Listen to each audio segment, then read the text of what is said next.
Let's face it, most people aren't making massive turkey feasts on the regular. And after 364 days of not thinking about it, it can be hard to get that bird just right. That's where Instacart, the holiday rescue app, comes in. From getting all the ingredients to prep a full seasonal spread to getting last-minute swaps in a turkey emergency, Instacart has everything a holiday host needs to save face and save dinner. And right now, if you download Instacart, you'll get free delivery on your first 3 orders and delivery in as fast as 1 hour. Offer valid for a limited time. $10 minimum per order. Additional terms apply. Looking to give the gift of pleasure? Add a little high heat to keep the desire burning. Or maybe you just need a little self-care. Come to Lovers for the best lingerie and toys to keep things hot this holiday. Save 20% on your purchase with Lovers Afterglow Rewards. Just mention LOVE20 at one of our 18 Western Washington locations. Offer valid with free Lovers Afterglow Rewards membership until November 30th. Some exclusions apply. Hey, it's Mike Hawk. Want more Men's Room content? Follow the Men's Room page of the Odyssey app and check out my live stream, A Moment with Mike Hawk and Nothing in Particular with Steve the Thrill Hill. Going live Thursdays and Fridays at 1, exclusively on the Men's Room page of the Odyssey app. Unfortunately, what you're about to hear is real. The members of this radio program are simply not that bright, or what some people would call educated. They are merely stupid. They're not trying to offend anyone on purpose. And all have played doctors on TV. You have been warned and are cordially invited to join the party. This is the Men's Room. Forget it, man, and get with the countdown. Get with the countdown. Shake this square world and blast off for Kicksville. The trippers, the grasshoppers, the hip ones, all gathered in secrecy and flying high as a kite. This is the Men's Room with Miles and Thrill. You know what they say, shake your radio more than 3 times, and you're playing with it. You're listening to the Men's Room.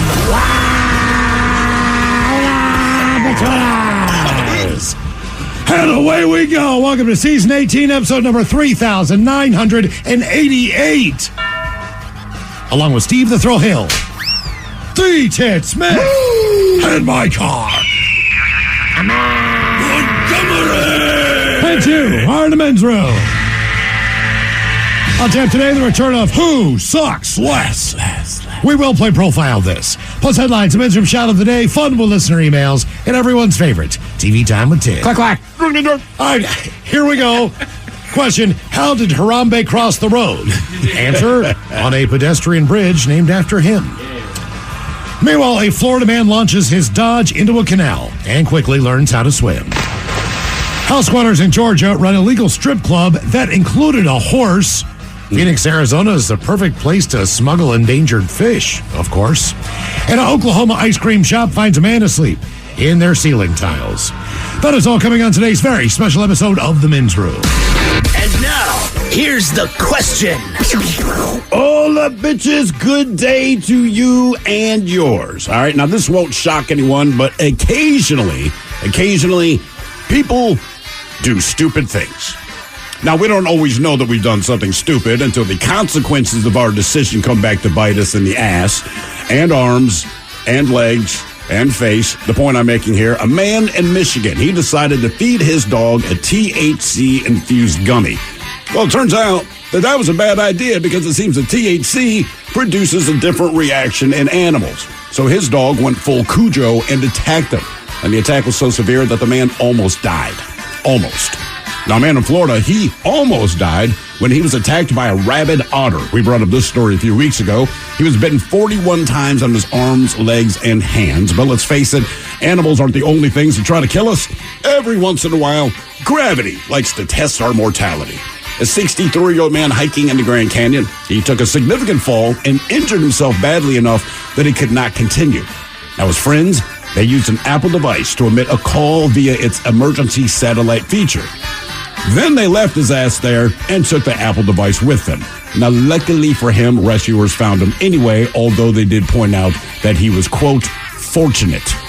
But if, as the saying says, there's a million ways to die, there's 10 million ways to almost die. and we got stories to share, thanks in part to a Reddit discussion on the very topic. Everything from autoerotic asphyxiation gone wrong, to MRSA, to peanut allergies, to vacationing in a country that unexpectedly broke out into a civil war. Hey. So today we want to talk about that time you almost died, trying to figure out why you're still here, and on the flip side of that, why maybe you shouldn't be here. So today's question is quite simply, how did you almost die? To be a part of the big show, call 206-803-ROCK. Like the Men's Room on Facebook, follow us on Twitter and Instagram at Men's Room Live, and send those emails to the Men's Room at KISW.com. I'm Snoop Dogg, and I'm giving up smoke. I know what you're thinking. Snoop, smoke is kind of your whole thing. But I'm done with it. I'm done with the coughing and my clothes smelling all funky. I'm going smokeless. Solo Stove Fix 5. They took out the smoke. Now you can have a nice blaze without any clouds ruining your day. Go smokeless. Go to solostove.com. Tell them Big Snoop Dogg sent you. Are you dealing with a personal injury? Don't go it alone. Turn to the experienced team at Phillips Law Firm. Their attorneys have helped thousands of clients get the compensation they deserve. Call Phillips Law Firm now. Call 1-800-JUSTICE or visit justiceforyou.com.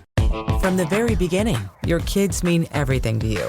That means you'd do anything for them, especially if they're at risk. So when it comes to type 1 diabetes, screen it like you mean it. Because even if just one person in the family has it, your child is up to 15 times more likely to get it, too. Screen it like you mean it. Because type 1 diabetes can develop at any age. And once you get results, you can get prepared for your child's future. So screen it like you mean it. Type 1 starts long before there are symptoms. But one blood test could help you spot it early, before they need insulin, and could lower the risk of serious complications like diabetic ketoacidosis or DKA. Talk to your doctor about how to screen for type 1 diabetes, because the more you know, the more you can do. So don't wait. Tap now or visit screenfortype1.com to learn more. Again, that's screenfortype1.com. Screen it like you mean it. Transit is better with an Orca card. Here's why.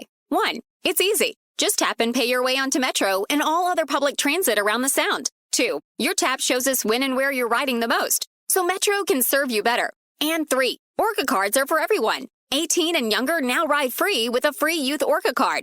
So what are you waiting for? Get an Orca card, tap for transit, and make your ride count today. Visit kingcounty.gov/tap for transit. The debauchery rolls on. You're listening to The Men's Room with Miles and Thrill. 99.9 KISW. Oh, Patrols, away we go. Welcome to Season 18, episode number 3988. What a large and in charge program we have for you today. Guaranteed future repeat. The exciting return of Who Sucks Less. Steve, I don't know how you do it. You find people in the news doing bad things. Yeah, it's weird, man. It takes a lot of work. And then you bring 3 stories to us each and every week. They all suck. It's up to us to determine out of the 3 which one sucks the least. How are we looking this week? Just gross. That's like gross. Weird. It's gross. That's all. So like yesterday's show. Pretty much, right. Probably won't make you angry, but you'll just say, ooh, I'm glad I'm none of these people. Who Sucks Less is coming up, and it says we do every Monday through Friday. Lucky you. You get more Men's Room with the Men's Room Happy Hour exclusively on the Odyssey app, and episode number 482. If you don't have the Odyssey app, download it now. It's absolutely free. All of our podcasts are on there. If you happen to miss a show, listen to KISW Live anywhere you go. The Men's Room Happy Hour channel is on there. That runs 24 hours of our program until we cut in at 6 for our little live segment. Also, the Men's Room radio station is there as well. We got a chance to put together some of our own favorite songs and put them on one channel.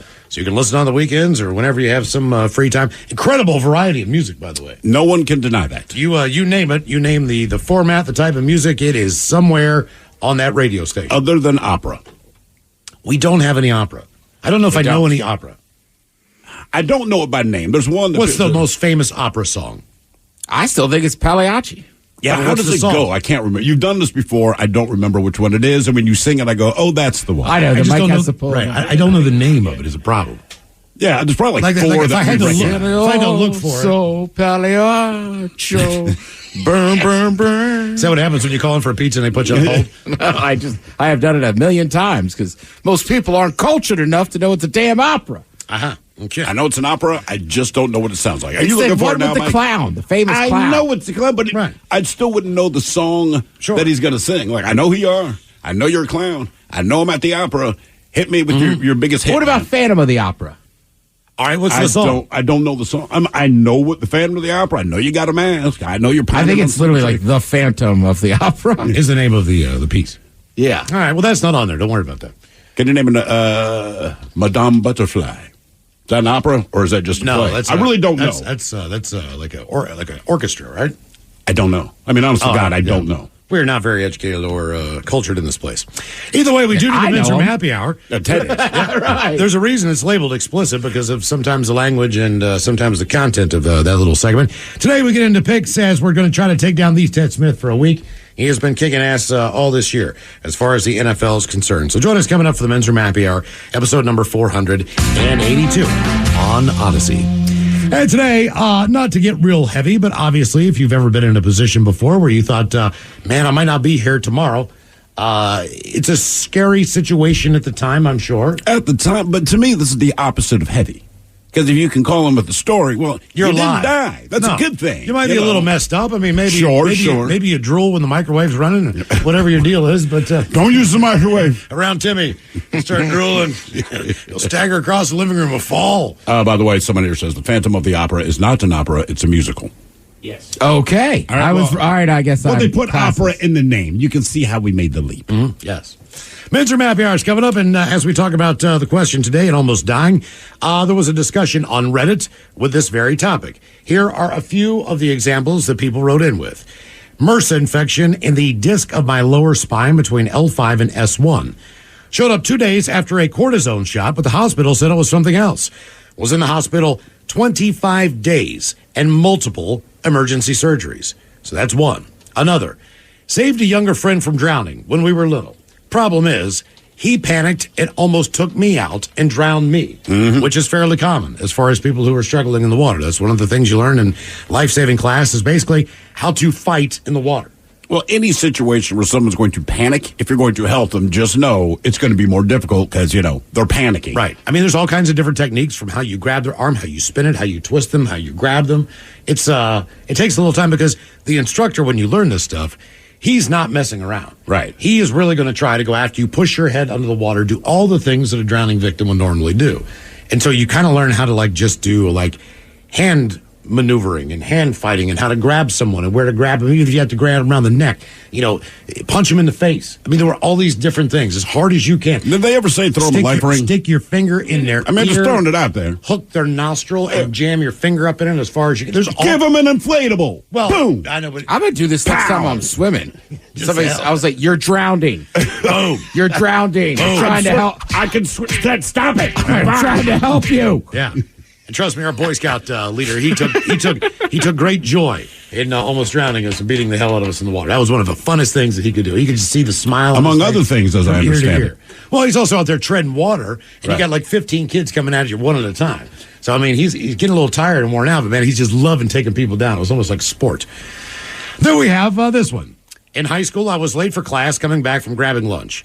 As I was speed walking from the car, also cramming a sandwich down my throat, I started choking halfway from the parking lot to the closest building. I dropped the sandwich and I started running. I ran into the first building, which was the band building. It's completely empty. Ran to the next building and the first two classrooms, both locked, both empty. I finally made it to the back hallway and I burst into a physics class where one of my good friends happened to be sitting. I was purple and red and about ready to pass out. I pointed to my throat, and my buddy jumped over the table and immediately gave me the Heimlich. 5 pumps in, and it came out. Probably 2+ minutes without breathing. Coincidentally, I recently helped him get a job at the company I work for, so finally I feel like I found a way to repay the guy. And one more. Okay, I was getting my teeth cleaned. I get nitrous oxide because I have so many exposed roots. Well, my hygienist at the time was this lovely lady from Minnesota. Kind of flaky, but super sweet. Talked about her family all the time. So I'm in a chair, and she hooks up my mask. Away we go. I actually fell asleep, except not too much. Turns out that Barb had forgotten to turn the oxygen on and been feeding me straight nitrous. She only noticed because I started gasping for air while unconscious. So that's how I almost died at the dentist. I never saw Barb again, but I tell you, that was the best nap of my life. Okay, I was about to say, I feel like that would kill you. Yeah, that's kind of the point there. You need to run the oxygen as well, man. It's just like breathing in whippets, right? Yeah, basically. I laughed until I almost died. Oh, my goodness. By the way, people and I was going to say real quick, I have been at some parties and seen people doing whippets, balloon, and I saw one guy just pass out. So, that happens. You need so much. oxygen. You definitely just suck on that stuff. You definitely do. By the way, a couple people are helping us out with operas we will recognize. Flight of the Valkyries. All right. So we know that one. And then some of Miles, you and I would know this. The Marriage of Figaro. Most famously parodied Figaro. The Rabbit of Seville. Yes. The Looney Tunes one. Uh-huh. That's actually how I know that. Right.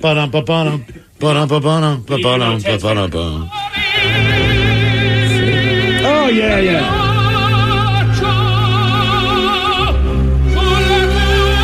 No idea what he's saying. Paisano. Yeah, what do you think he's saying? America's going to screw up the pizza. I thought you said pizza with pepperoni. And I'm just kidding. I like our pizza. You do. It's better than the Italian. Yes. So. Right, they're just different. Mm-hmm. They are different. Our question today, how did you almost die? 206-803-ROB. This is authentic Italian pizza. I'll be like, brother, that is focaccia with some Parmesan on it. That is basically it, man. Which is delicious. It is good. But it's not pizza the way I know pizza. You can't deny that. It'd be like going to England and be like, I want a biscuit. Now, their biscuits going to be different. Mm-hmm. I guess when you offer them biscuits and gravy, if they're not quite tracking with our biscuit stuff, is a cracker there, right? A cookie? A cookie. A cookie. So if you're from England and you don't know what we call biscuits, would you like biscuits with sausage gravy? Probably absolutely not. Yeah. That sounds like the most revolting thing I've ever heard. A cookie with sausage gravy. How about some BAPs with sausage gravy? There you go. Hello, Dean. Welcome to the men's room. How you doing? Oh, yeah. So when did you almost die? A couple times. I'll give you the easiest one. I was working for Island Tug and Barge in 1997. They flew me up to the tug in Bethel, Alaska, and when I saw it, I looked at it and called my uncle and said, well, I'm going to die for sure. This tug hadn't left Seattle Harbor there in Elliott Bay for probably 30 years. So, we got out to sea, and the captain had bounced it off the bottom a few times. By the time we were 150 miles offshore, she started taking on water and sank in about 20 minutes. Oh, no Jesus. way. 20 minutes. Jumped in and went into my jeans, 150 miles from shore, 30,000 gallons of fuel boiling to the surface, and I tried grabbing the mate who had his survival suit on, but he was not cooperative. And at times like those, when you don't have a suit on and they do, guess what? Yeah, I left him. So the life raft popped up, and I was able to, get myself to that. It was about 100 yards away after about 15, 20 minutes, and spent 6 hours in the life raft waiting for Coast Guard to come by. Are you confident at that point that the Coast Guard's going to find you? Do you feel like the worst is over, or do you think the worst might be ahead? The only reason the Coast Guard even came was that I got to the life raft. I was the only one that was able to swim to it. And did you send out a beacon before the boat goes down? There's an emergency radio indicator beacon in the life raft. So okay. I activated that, and that's how they finally All right. Not to be too morbid, what about the other guys? We lost one guy. Okay. He went straight down. In fact, I asked him to put his survival suit on when we were sitting on the side of the boat right before she went under, and he was just not in any condition to do that. Why was he not in condition to put on a survival suit?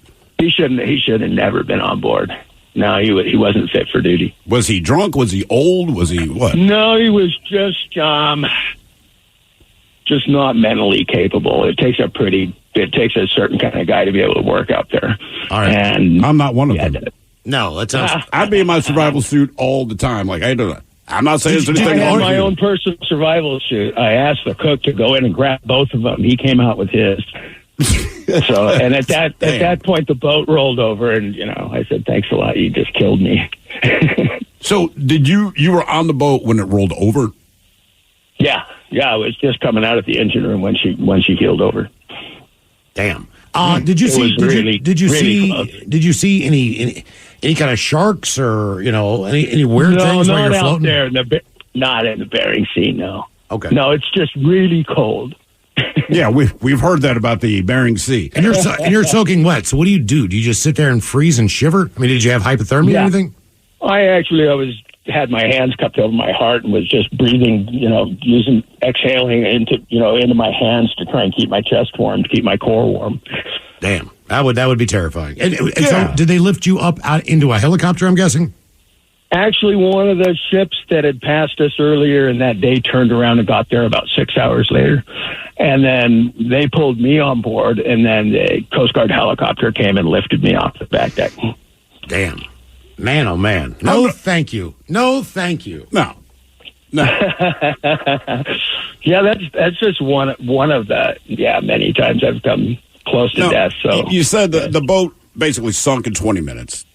It did. Do you have really fast. When they go down quick. Do you have any kind of warning that something's about to go wrong, or you're just alerted when it's going wrong? No, we knew there was major problems when, everybody's scrambling to get what we can done and put pumps in, and it was pointless. Damn. Okay. Sounds like a good time. Why don't they put that in the back of Rolling Stone? No, thank you. They do. High-paying jobs in Alaska, Steve. Yeah, that's what they always say. Normally those were working at canneries, I believe, weren't they?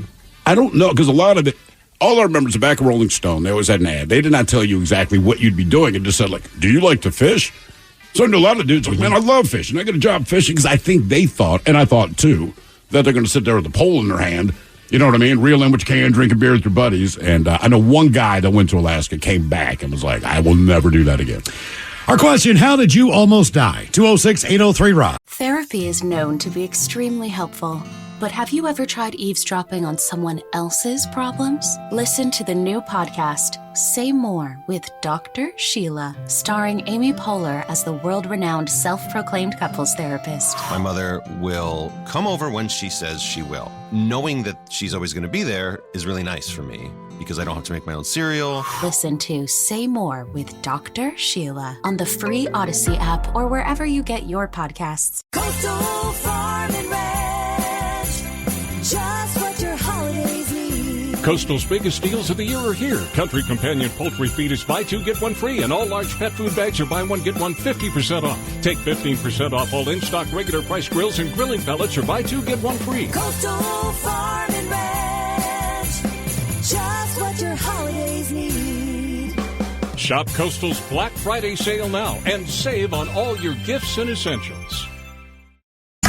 99.9 KISW. The shenanigans continue. This is the Men's Room with Miles and Thrill. When I was 13 years old, I got thrown off of a horse into a barbed wire fence. Oh, that's luck. As I was in the air, I could see where my trajectory was taking me, and just remember wondering if I'd catch my neck on the wire and be killed instantly, or maybe lose an eye, or whatever in the barbs. Incredibly, I landed legs first and got some damn impressive lacerations, and the wind solidly knocked out of me, but no major damage. I got damn lucky. Another. Twice, almost died. Woke up to my apartment on fire. Second time. Hit head on by a drunk driver in a small bus. Just after everyone got out of the bus exploded. And Ted, you might know this area of the country. I was hunting for fossil shark teeth along the Calvert Cliffs in Maryland on the Chesapeake Bay. That is down in Calvert County. A section of cliff wall separated came crashing down about 20 feet behind me. If I'd been moving just a bit slower, I would have been crushed and buried by the falling dirt and rocks, taking me into the Chesapeake Bay. Our question, how did you almost die? 206-803-ROCK. Actually, I had no idea that state park was there. It looks quite lovely. I've heard about it, but I never went. Down by Chesapeake Beach, correct? Yeah, it almost looks like kind of the like some of the ocean parks out here. It's kind of a little bit like the cliffs at Discovery Park in Magnolia, except for they drop straight down and then straight into the water, and there's all that exposed top rock, of the earth there, of the crust. So as far as fossil goes, that place is a gold mine. People dive down below the cliffs just to go through the sediment to see what's in there, because a lot of the shark teeth. Well, it's so fine. Our question, how did you almost die? 206-803-ROCK. One from the text lines just makes me queasy. My dad got a massive infection after his vasectomy. 2 days in the hospital, 2 weeks in bed. My uncle refuses to get that procedure. I understand. Oh, I didn't know that could happen. I mean, obviously, it does not happen much, but the fact that it can happen at all just makes me pucker my butt. Hello, Ron. Welcome to the men's room. Hey, gentlemen. Hola. So I almost died because I got in a car accident going about 70 miles an hour and had a head-on collision with a motorcyclist also going about 70 miles an hour. Head on. Head on. He went through my windshield. Oh, man. His forks of his front tire was ripped off of his motorcycle. Forks squeezed my forehead. Gas tank ruptured, caught on fire. Completely munched the whole driver's seat area. This is out in the middle of nowhere, Idaho, in '96. Did the motorcyclist survive? No, he did not. They picked up his head in the back seat. Of your car? Yes. Do you have memory of seeing all of that? No, I don't remember the accident at all. I just remember laying on my back on the asphalt with about 10 people standing around me telling me I'm going to be okay and not know what's going on. Wow, man. So he lost his head, quite literally, and it was in your back seat of your car. Yes. All right, then. Wow. That's a lot. And that just sounds awful. Even though you survived, you must see that sometimes in your dreams. No, I have no recollection at all. I just have the scars to go with it because I got third-degree burns on my arm, busted my cheek bone, busted my nose, broke my jaw. So, but this is 27 years later. If I look at you, is it still obvious that you had some kind of accident? If you look at my arm, you can see the scar. But other than that, no, I look fine. Okay. Okay. And what kind of car are you driving? I was driving a Saturn sedan. Okay. Like a 92 or 94 or something like that. Can't remember the exact year it was, but it was totaled. Yeah, I'm assuming so. Something cool. Weren't they pretty much plastic? I believe the whole, yes, I believe the whole car was. I mean, the exterior of the car. I know a really hot chick that had one, so I liked riding with her. But every time I got in the car, I'm like, this car just feels like a death trap. Anymore, every car almost always is. I mean, there's a few components of the car that are not the doors. But I think they specialize in the fact, you can't find metal it's outside the hubcaps. It's all about them crumble zones. How did you almost die? 206-803-ROCK. Hello, Steve. Welcome to the men's room. Hola. Hola.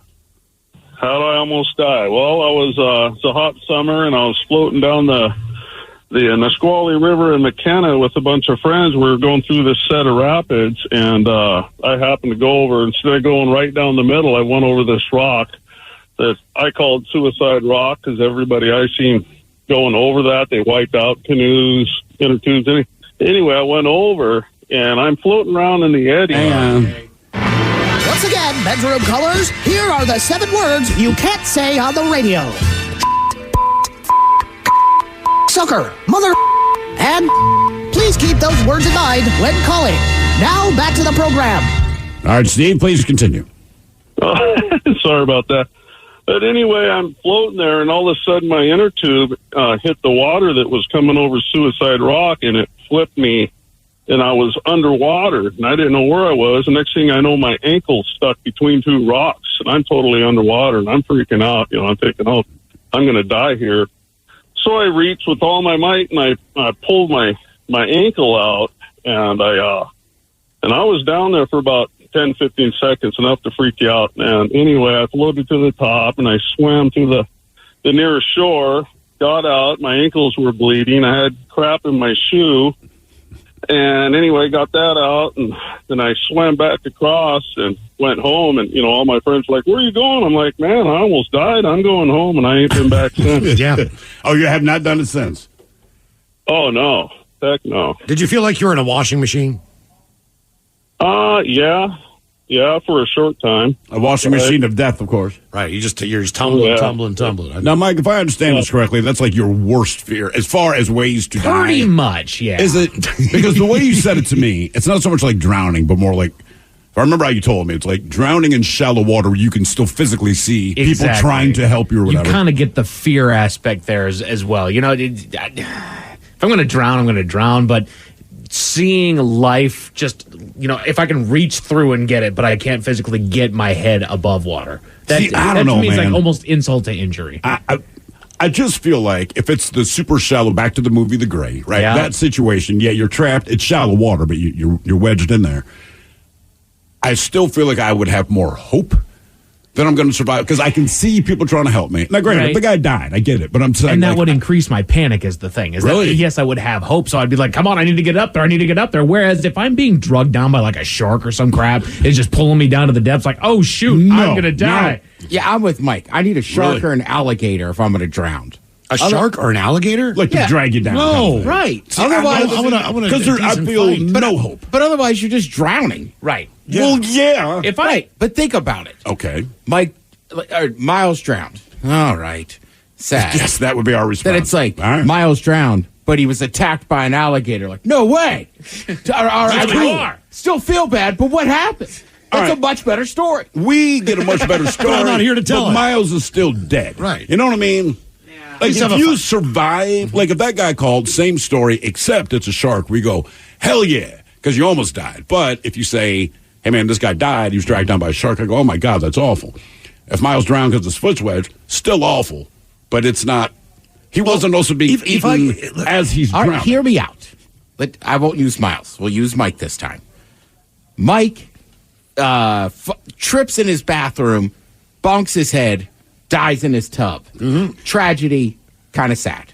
Kind of sad. I can't wait to hear how this goes. It's only kind Hey. of sad, Mike. Mike bonked his head, fell into the Grand Canyon and died. Right? Like, all right. No, Mike it went sounds out with a horrible. blaze of glory. I'd rather be It in the sounds bathtub. worse, because what was Mike's last words when he fell in the Grand Canyon? Come then on, no man. more. I don't sound like No. that. Yes, you will. It's 110 degrees. Even if you survive the fall, you're gonna die because of the heat. Knowing Mike, his last words would be like, don't forget to fix the promo. Right? How did you almost Make die? sure the dumper's good. 206-803-RON. Is it in promo? Hello, Clyde. Welcome to the men's room. What's cracking, my gangly gangsters? Hola. So I got a little story. I'm out here in Alaska, and I lived in the bush community, Emonic, for a while. And the whole theme of the story is trust us, we're native. So springtime hunting, the river's still frozen a little bit, looking a little funny. I asked the guys, are we good? Yeah, trust us, we're native. So we go out in our snow machines, we're going to go get some birds. And the ice under the track of the snow machine in front of me is doing a wave. And I'm thinking, that's not good. I ask him again, trust us, we're native. So, you know that situation where you're looking at something and your mind is just trying to make sense of it? Yeah. Me, I'm thinking the guy's doing a wheelie on a snow machine, but that's not true. The ice had broken, and he's falling down right in front of me. So, of course, all the rest of the ice is now broken. We're traveling on water, full throttle. We're skipping at this point. We get to a little island that's off to the side. This dude's drowning. He's surrounded by ice chunks. And I'm thinking, like, what's my first responder training? Okay, don't be a victim. As soon as I thought that, the other native guy took off after him, landed on, like, a big piece of ice, and it's just rocking back and forth. So I said, screw it. I followed him. We got on there, followed him. The short of the story is we got this guy up on the ice. We skipped over to another island. We had left our bags on the other one we first landed on, so now we don't have supplies. The whole river's wide open, and this guy's like going into shock. I've never undressed a man and been so happy about it. We're trying to find things to burn. We're cutting gas lines, trying to make a fire. We're trying to call search and rescue, which we're out in the village, man. We're lucky to even have phones, receptions in and out. All ended well. The search and rescue team come out, and you know what they say to me? We should have went out with some natives. Are you serious? Oh, my God. Well, I was like, I thought I did. And they're like, no, those natives, they're not from here. Next time, go with one of us. Wow. Trust us, we're native. Now, I guess they didn't say what part they were native to. Mm-hmm. Yeah, I'm native We're to native. Australia. Everybody's native to something. What happened to the snowmobiles? Well, so I was a station manager for a little Bush airline out there for a while, and we were able to take a 207 and kind of go see the situation. We were able to mark it. We ended up recovering it after the rest of the ice went out. It was purely by luck. We went out there with a boat, we grabbed it with a hook, and we dragged it to shore. The guy rode it the next season. Damn. Okay. That's crazy. How long did you do that? Altogether, I left Seattle probably about 20 years ago, and it's just been a real experience. So I started out in Bethel. You just had another caller calling about that. Yeah. And then I ended up going to Emonic, which is on the Yukon River. And Emonic is right at the end of it where it dumps out into the sea. But land of opportunity. So, yeah, I did that about 5-6 years. So you're the manager for the station manager for the Bush airline. Is that the only way to get in and out of where you were? Oh, yeah, man. In fact, that show, I don't know if you heard of it, Flying Wild Alaska, where they do all the dramatization about it. Not familiar. I haven't seen that one. All right, yeah. So it's like this little show about Bush Airlines, and there is no roads. There's no asphalt. Bethel has 7 miles of paved road, but the rest of it's dirt. The only way you're getting in there is by plane or barge. What do you do for fun there? Hunt. There's only 3 things. The joke is you either drink, make babies, or work. And you hunt. Yeah, it was fun. Yeah, taking a moose. So you're not making babies, I have are you? 3 kids. All right. All right, so he's done We're making. good now. All right, so Yeah, you've done that's that. You also worked. All right. That's why he's got to hunt so much. Feed the kids. Somebody's hungry. Would you do it Not too again? many ways to get away from the wife. Would you do it again if the opportunity came up? Oh, man, it changed my soul, brother. I'd do it 10 times. Wow. Okay. All right. Good to Oh, hear. man. Even though you almost died. How did you almost die? 206-803-ROCK. He said it. Well, there's so many ways to get away from the wife. Yeah. Not a man cave or whatever. He's like, screw it. I'll just go sit in the woods for 4 days. I'll go hunting. Right? I guess that's the Alaskan version of golf. Yeah, it's not a bad call. Hey, man, I'm meeting the fellas. But you come We're home going with hunting. food. Yeah, there's the difference. Those things are always tough, though, too, because, like, I know some people that just really like to fish. Sure. I know some people that fish to get away from their families. Yeah. Right. Yeah, but in this instance, your wife can't be mad at you because you're bringing something back that everybody can use. If Miles, you are don't ever say successful. that phrase again. And what you if I- mean she your can't be wife mad can't at get you. mad? Are you stupid? If I go golf, They can I'm be not coming mad home at with anything. you about something they dreamt about. Yeah. What their imagination came up with. The only thing I'm you're going in to catch on trouble. a golf course is a buzz. I'm not. Right. She's not happy when I come home. Yeah, that's what But if I bring home like an elk, she could still be mad. Game on. Yeah, I didn't want elk. I wanted this. Why didn't you shoot this? Why couldn't find? But I said I wanted bear. You brought home. It's the same as going to the grocery store and buying the wrong damn thing on the list. Yeah. This is not You 80/20. said you were going bear hunting. Babe, we could not find bears. I brought home elk. I'm still going to feed the family. Well, no one's going to be happy. I told the kids we're having bear. You talk to them now because now we're stuck with elk burgers. I don't want elk burgers. It's the same thing. It doesn't matter. You put them in any scenario, it's going to be the exact same thing. Right, and little Brittany, the youngest, she loves bear. And I told her she was going to have bear. Tomorrow's her birthday, Miles. You need to get your ass up tomorrow morning. Go back out there and find us a damn bear. I might be back in 2 or 3 days Right. then. I will not come back until I get said beer. Hello, Ryan. Welcome to the men's room. Hola, bicholas. Hola. So I got a couple ways I've almost died, but probably the best is I got hit into oncoming traffic, similar to the Ron story. I thought he was the guy that hit me for a second until I realized that guy died. I got hit into oncoming traffic on my Harley. I was on a 4-lane highway, if you're familiar where the Muckleshoot is. Yeah. Yeah. And my buddies had a fireworks stand there. It was 2 days after my son was born. It was the day he came home from the hospital. I got the wife home, got them situated. They were sleeping. They were tired. I said, hey, I'm going to ride the bike out and smoke a cigar with my buddy. I went out there. I'm hanging out with him. I went to leave. It's 5 o'clock in the afternoon, rush hour, and I take off at the light at the top of the hill, rip first, second, third. My bike was not slow.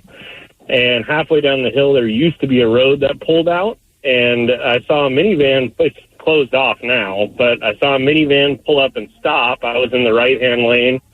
And I threw my hand out, got into the left-hand lane just in case she didn't see me, just in time for her to pull all the way out into the left-hand lane, me to cave in the back of her minivan with my body, and then me and the bike went into oncoming traffic that was tons of cars doing 50 the opposite direction, and somehow I bounced down the center line right in between the 2 lanes going the opposite way without touching a vehicle going the opposite way. My bike hit an S10 Blazer going the opposite direction and ripped the front axle out from underneath it.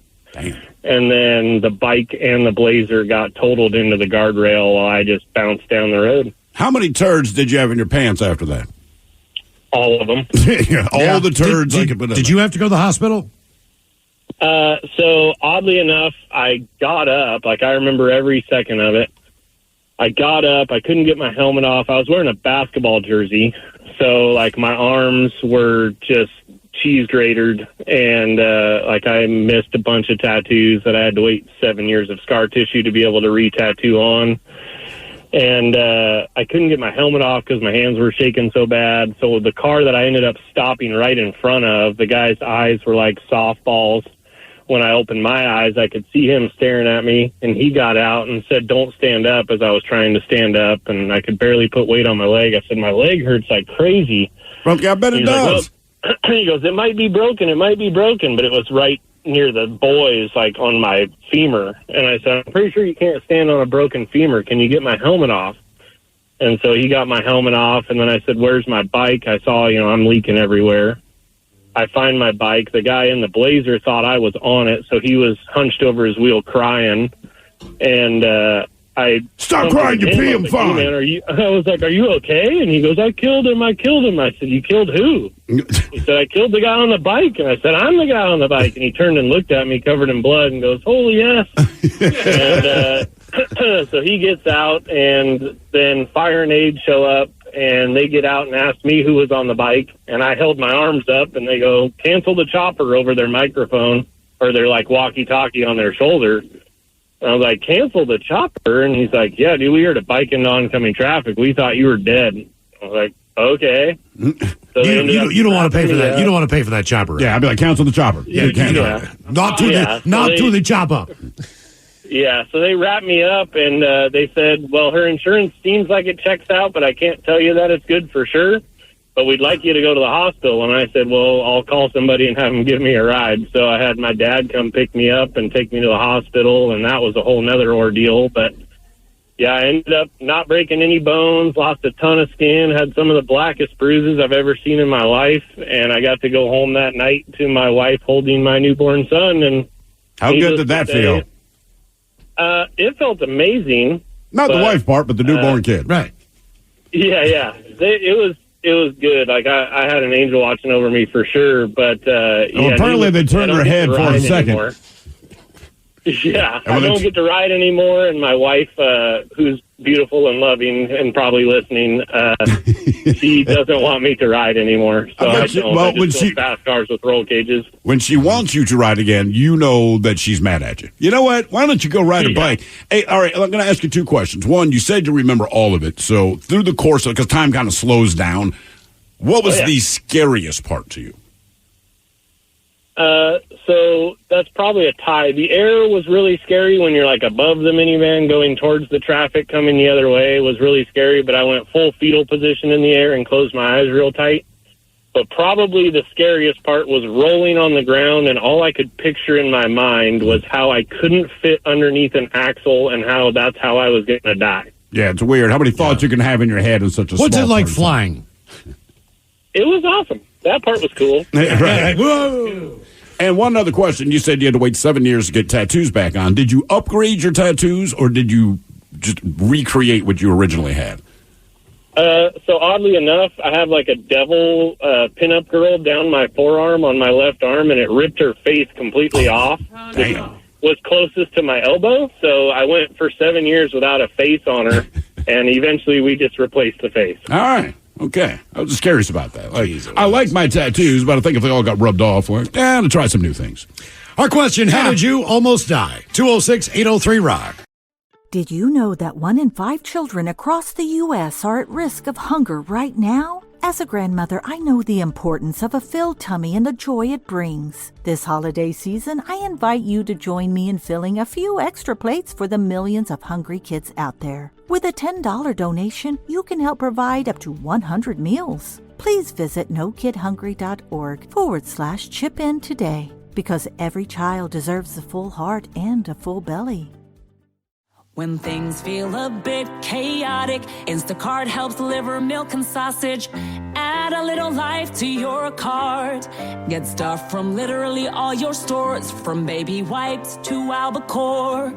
Add a little life to your cart. Instacart helps get your groceries. Your first 3 deliveries are free. Download Instacart. Add life to cart. Terms apply. Looking to give the gift of pleasure? Add a little high heat to keep the desire burning. Or maybe you just need a little self-care. Come to Lovers for the best lingerie and toys to keep things hot this holiday. Save 20% on your purchase with Lovers Afterglow Rewards. Just mention LOVE20 at one of our 18 Western Washington locations. Offer valid with free Lovers Afterglow Rewards membership until November 30th. Some exclusions apply. What's up? It's your boy, The Ted Smith from the Men's Room. And did you know I have a podcast? Well, I do. The Podcast. New episodes uploaded every Wednesday on the Odyssey app. 99.9 KISW. We return to the Men's Room with Miles and Thrill. Another motorcycle accident with no helmet on. Punctured a hole in my neck. Someone close by who saw it ran over and put their fingers in my neck and assumed that saved my life. I don't remember any of it. Lost consciousness, had a seizure, every heartbeat pumping blood out of my neck until I was in a pool of it. Lots of other injuries from the accident, but someone who I never met, never saw, they saved my life. Here's another. Hiking alone on some rocks near the Dead Sea in Israel. I would periodically see the signs that said, "Caution, watch for sinkholes." Not being from the area, I didn't know exactly what that meant, but all of a sudden the ground broke away beneath me. I was up to my chest in super thick mud, completely stuck, nobody in sight. Luckily, there was a tree branch sticking out of the ground, and in arm's reach, I was able to pull myself out. Never to get my shoes back. If that hole was a few feet deeper, that'd have been it for me, no doubt. Damn. Our question, how did you almost die? 206-803-ROCK. Hello, Steven. Welcome to the Men's Room. Hola. Hola. So, myself and my best friend's younger brother and his good friend decided to go fishing, although I wasn't really that into going fishing at the time. They went to a place called Pilchuck Falls, and we arrived.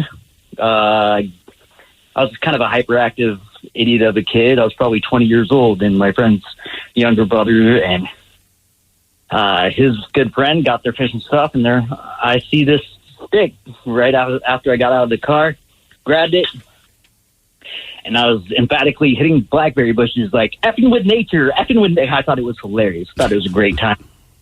Effing with nature. And we go down there, they get their fishing stuff.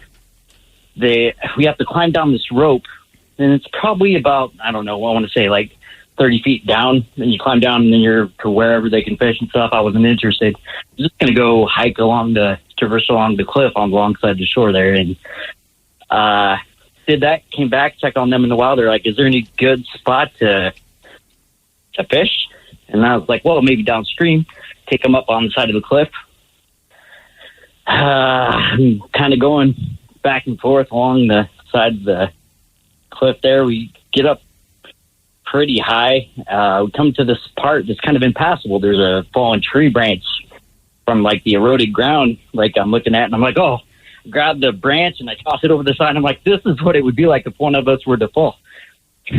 And just probably a little sooner after I said that, I started sliding on my feet about 10, 15 feet, and hit my right arm, hit a tree branch, and I started spinning and falling and falling and spinning. I probably fell about conservatively 50 feet and landed like right on my back on a boulder. Ooh.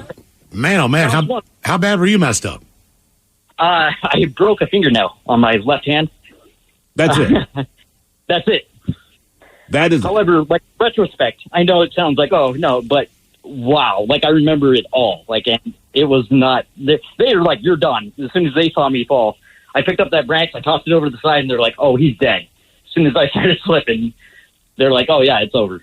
How are we going to carry his? Like the guy that called earlier, you also remember the whole thing. What for you was the scariest part of that?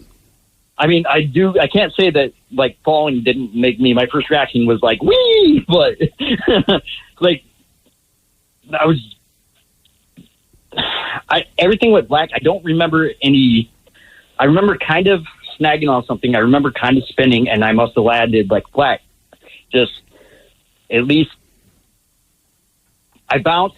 Everything went just like black. Like everything around me on the side kind of dimmed down slowly, and then it was stars and sparkles. And I remember like, you need to get up right now in my head, and I did. And I ran to the top of the freaking. Well, let me ask you this: at the end of the trip, did anybody catch any fish? What's that? Did anyone catch any fish on this trip? I don't think so. No, they thought I was. Yeah, All right. nobody So it's a caught complete waste of time. All right. Don't F with nature. That's another thing that I learned from that. Yeah, it's probably because you kept saying it out loud. Nature's like universally, that's a pretty well accepted rule. See, that's what Mother Nature does. I hear what you're saying. Let me push his ass over. How did you almost die? 206-803-ROCK. Hello, Eric. Welcome to the men's room.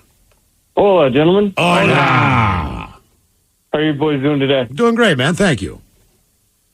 So, my story takes place on Maui, Hawaii, and I was probably about maybe 12 or 13, but we're at what was called Big Beach there, and we were out boogie boarding all day, and finally my parents were getting tired. They wanted to go eat. Sister was complaining, all that. And me and my brother were like, all right, we just want to take one more wave of boogie boarding, and then we can go. So, like, fine. And lucky enough for me, the last one we take happened to be about a 30-foot breaker. Damn. And mind you, I'm only about 4 foot at this time. 4 feet tall at age 12? And you took a 30-foot breaker. Sounds like you're at Jaws. It was, as soon as I saw it build, I realized, I can't stop this now, so we're going for it. So me and my brother, side by side, we start kicking. We both start getting some momentum, and next thing I know, my boogie board is gone, and I am just tumbling through that wave like a washing machine. And it's punching my gut. I have no idea which way is up, down, left, right.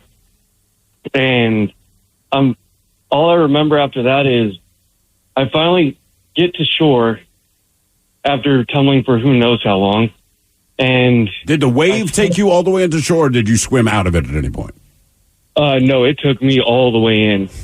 And we were pretty far out when it started, so I would have to guess at least 12 seconds of just tumbling. Yeah.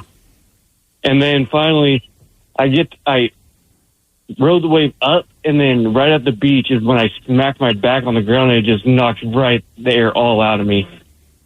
And my dad comes over, he goes, "Are you okay?" I spit up some water, I go, "I don't want to do this anymore." Yeah. What about your brother? He actually made it all the way in. He's 5 years older than me. Oh, so he was able to ride the wave. Okay. A lot more weight than me. Yeah, that's water can be terrifying.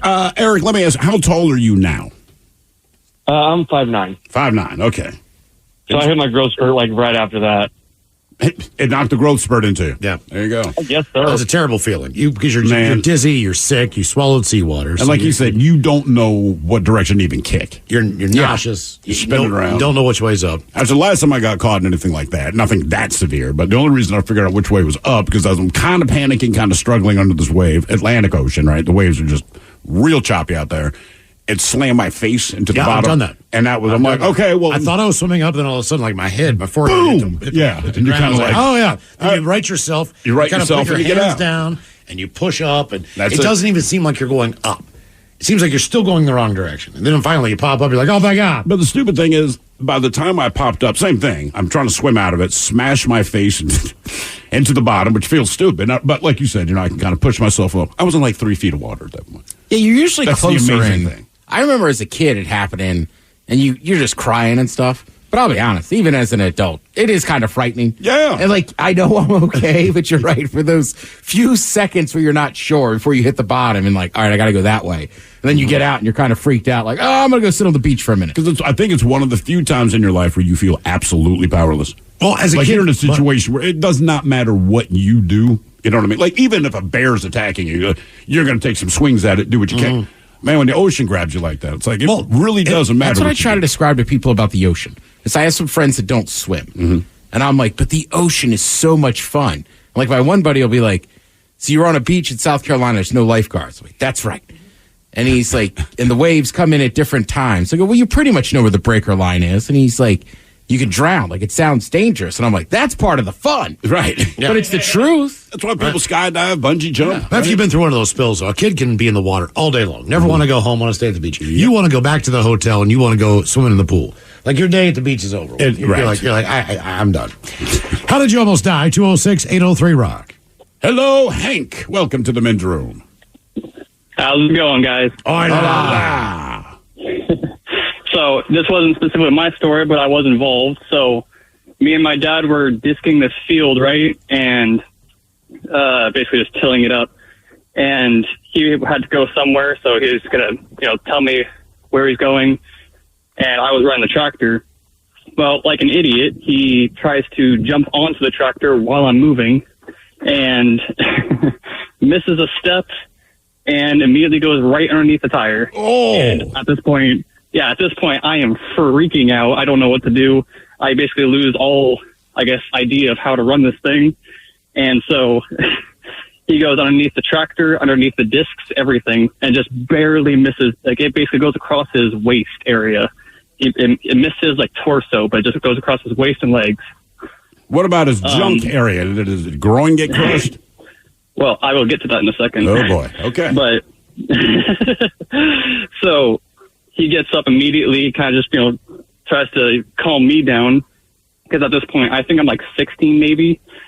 And, he kind of walks over to his car and everything, kind of goes back to our house, which is less than a mile away. And he's, checking himself out after the fact. He had a gash maybe a couple inches away from his groin. Ooh, well, that's a big artery. That's all he wanted to know. That's all you need to know is that if you get cut down there's a chance you'll bleed out quickly. Well, sure. I don't think that's what he was worried about at that time. No, I understand. I understand that, but I know I'm not bleeding out. Is my penis still attached to my body? And if it's not, I want to bleed out. That vein is so big, people do heart surgery through it. Yeah. So, I mean, it's a direct line to it. So what does your father say to you to calm you down? Something as a father, right? My son runs me over at the tractor. I get up. I appreciate that he is panicked and he feels bad about what happens, but I would say, son, I know you're panicked right now. You're kind of freaked out, but let's not forget, I'm the one who just got run over by a goddamn tractor. Yeah, he basically just said, hey, I'm fine, don't freak out. Let's make this about me right now. We'll get back to you. Your dad doesn't know if he still has a penis. That's all I'm saying. Just give me a second. How did you almost die? 206-803-ROCK. Hello, Mike. Welcome to the men's room. Hola. Hola. How you guys doing today? Doing good, Mike. How are you? I'm well, thanks. So, my story is about helping some friends move to California.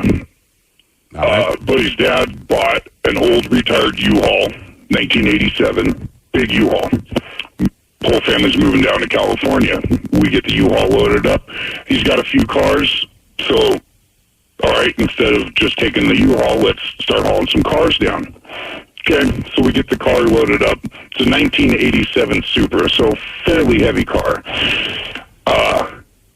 And anybody that's towed a vehicle knows, you strap the tires down, got to keep the air pressure tight so the straps are tight. Well, during this trip, we realized there's this tiny little leak in the front tire. So we've got to stop periodically to get air. And we stopped in Weed, California, pulled up to the air pump, and with the U-Haul, there's, vertical clearance. We can only drive through the parking lot one way. So we're waiting and it's hot. Finally, I'm to the point I don't want to wait anymore. So I walk out, I grab the hose, it's one of those retractable ones. Let's see if I've got just enough. So I'm pulling the hose, I'm standing between the truck and the trailer, and my buddy that's driving doesn't realize, if there's somebody standing between the truck and the trailer, you don't drive. Well, he started pulling forward. The passenger side tire of the trailer caught my toe, and in the fraction of a second, I'm thinking, okay, I can swing, let it just run over my foot. At worst, I got broken foot, couple of broken toes. All right, well, in the time it took to think of what's going on, here's the tire rolling up my shin, and now I've got to give up and lay down. And this tire is driving up my leg, and I'm screaming, help, help. This is a busy gas station. Nobody hears me. This is an old diesel engine. It's loud. I'm screaming, help, help, help. Looking down, looking at the clearance for the trailer in the ground. The tire stops. It's on my stomach. Jesus. And I'm flexing my stomach as hard as I can while I'm screaming for help. And all I can think of is like the strongman competitions I remember seeing as a kid. The guys would have cars drive over them. So I'm thinking, okay, what do they do? All right, hold it. I'm screaming and yelling, help. Nobody sees me. All right, now it's to the point. I'm out of air. I can't breathe. I can't scream. Things are getting hazy. And this lady, an angel, I never got a chance to thank her. I look at her and I reach my hand out, and all I can do is mouth, help me. And this angel clears 150 feet in 3 steps. She's pounding on the window of the door. Stop! You're running your friend over. Now everybody at the gas station sees me. Everybody runs over and they're trying to pick this trailer up. My buddy just puts it in reverse and drives off of me.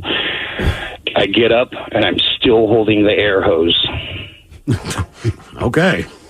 What does it feel you like? You need an ambulance. Well, yeah. Did you go to the hospital? I did not. You did not? I did not. Marijuana wasn't legal at the time, and but you're a weed county.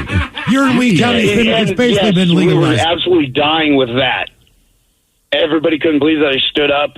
I have a scar that wraps around from my ankle up behind my calf and comes around on the front of my shin. You should get that thing tattooed, bro.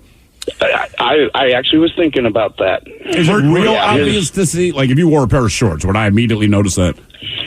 It'd be very faint because this was about 15 years ago. Okay. Yeah, word to the wise, never help your friends move. At all. Right. What does it feel like when they back this tire off of you? Excruciating pain. Absolutely excruciating, because I'm still trying to flex it, and I'm also trying to maneuver my junk away from the tire. Right. My kids are going to be born dizzy. It's always about the junk first, man. I mean, gotta protect the jewels. You got to. Damn, man. How did you almost die? 206-803-ROCK.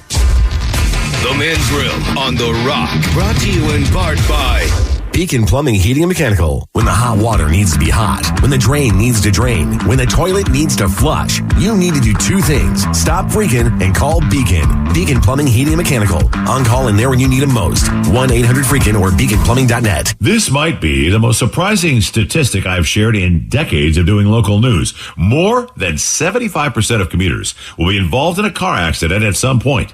JP Pendergast of Pendergast Law with more. What makes it more surprising? The average person will be involved in 3 to 4 collisions in their lifetime. With accidents unbelievably prevalent, what are some safety tips if it happens to you? Safety first. Secondary collisions are not uncommon while awaiting help.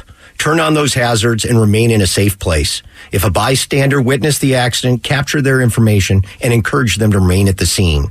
Seek medical attention immediately if needed, as delaying can be a costly mistake. Lastly, remember that statements made to police and insurance adjusters can affect your case. Collisions are more common than we'd like to think. If you find yourself in one, follow these helpful tips and then call my friends at Pendergast Law. If you or a loved one's injured in a car accident, call Pendergast Law. We can help. Pendergast. I'm Snoop Dogg, and I'm giving up smoke. I know what you're thinking. Snoop, smoke is kind of your whole thing. But I'm done with it. I'm done with the coughing and my clothes smelling all funky. I'm going smokeless. Solo stove, fix 5. They took out the smoke. Now you can have a nice blaze without any clouds ruining your day. Go smokeless. Go to solostove.com. Tell them Big Snoop Dogg sent you.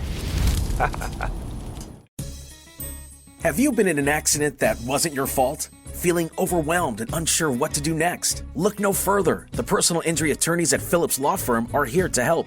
Phillips Law Firm understands that accidents can turn your life upside down. That's why they're dedicated to fighting for the compensation you deserve and to making the process as stress-free as possible. Don't wait any longer. Call now, 1-800-JUSTICE, or visit justiceforyou.com.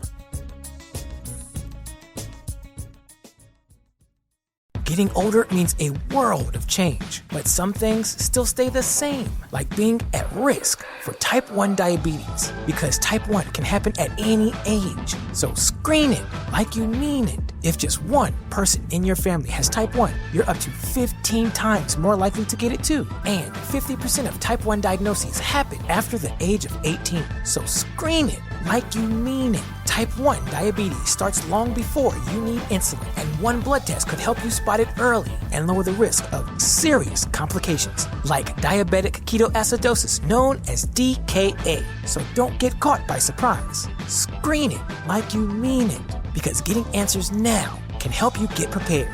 The more you know, the more you can do. So don't wait. Talk to a doctor about how to get screened. Tap now or visit screenfortype1.com to learn more. Again, that's screenfortype1.com, and screen it like you mean it.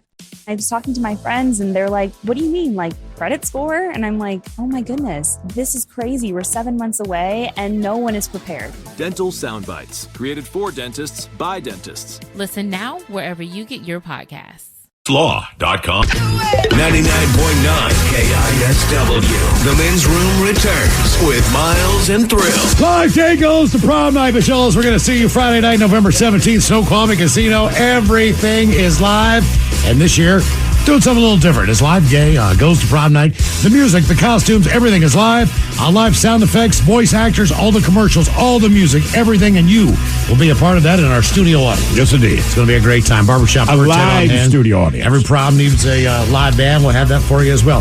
BJ and Migs will go on around 7-ish. Doors open at 6. We'll come on directly after them and go back to back as live day goes to prom night. All the details and tickets at KISW.com. On our question today, how did you almost die? 206-803-ROCK. Hello, David. Welcome to the Men's Room. Hey. Hola. So, my brother and I went to a concert up at Monroe State Fairgrounds, which was the Doobie Brothers. This is probably 20 years ago. But I met him at a bar in Auburn, and we had a drink there, and then we rode up together.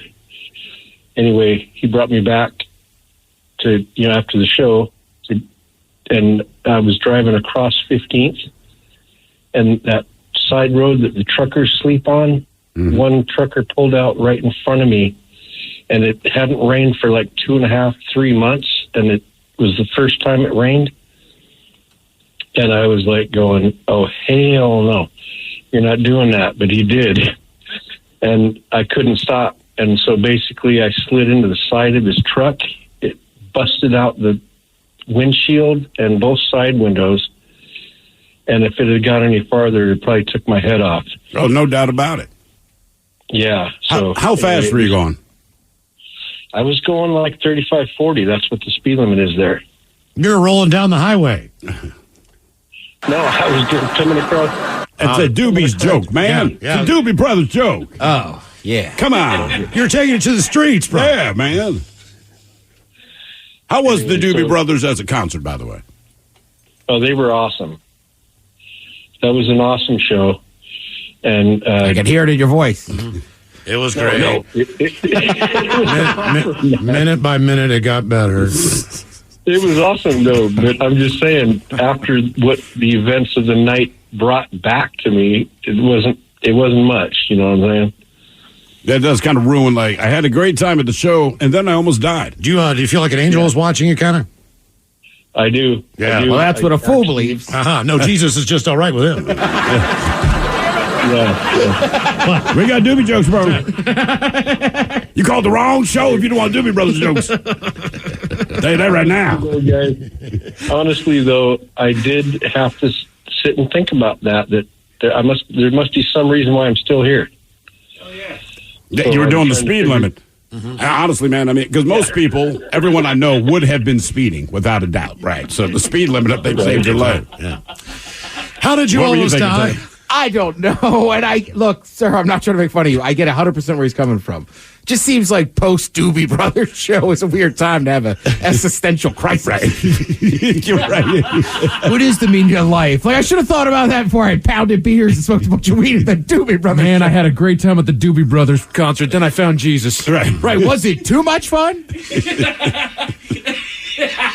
How did you almost die? 206-803-ROCK. That one just works great. I'm going to talk about that tonight at the bar. Hello, Joe. Welcome to the men's room. Hola. Hola. So when I was about 15, my aunt and uncle bought some property down in one of the islands in the Lower Sound. All right. And day one, they took us out there, and our first mission was to try to figure out if we can get to the beach from on top of our hill. And we tied the ropes off, and we started to go. And like 15, 20 minutes is all I remember. And I woke up on the beach, fell about 160 feet off a 200-foot cliff. You guys were trying to rappel down to the beach? More or less. Okay. There's got to be a better way. And again, how old were you when this happened? 15. All right, that's about the age where you'd probably make that decision. And like, if you asked me that now, I'd be like, oh, hell no. Did you have a carabiner? Did you have harnesses? Did you have all the stuff you needed? Or did you just grab a rope and throw it over the edge? Just a rope, tied it off to the tree, and we started trying to follow the game trail. Okay. Wow, man. So you don't remember any of that? I remember going down the first maybe 20 feet of it, and then my brother telling me where to go from there because he was below me. And then I had a brief glimpse of sky, realized I was falling, and then nothing until I hit the beach. I think that's probably good. Did the rope come untied from the tree, or did you just let go of the rope? I don't know. The rope was still tied. I know that much. So that didn't happen. Okay, so you let rope. go. Yeah. All right, let me ask you this. Since you don't remember it, if someone had it on video, would you want to watch it?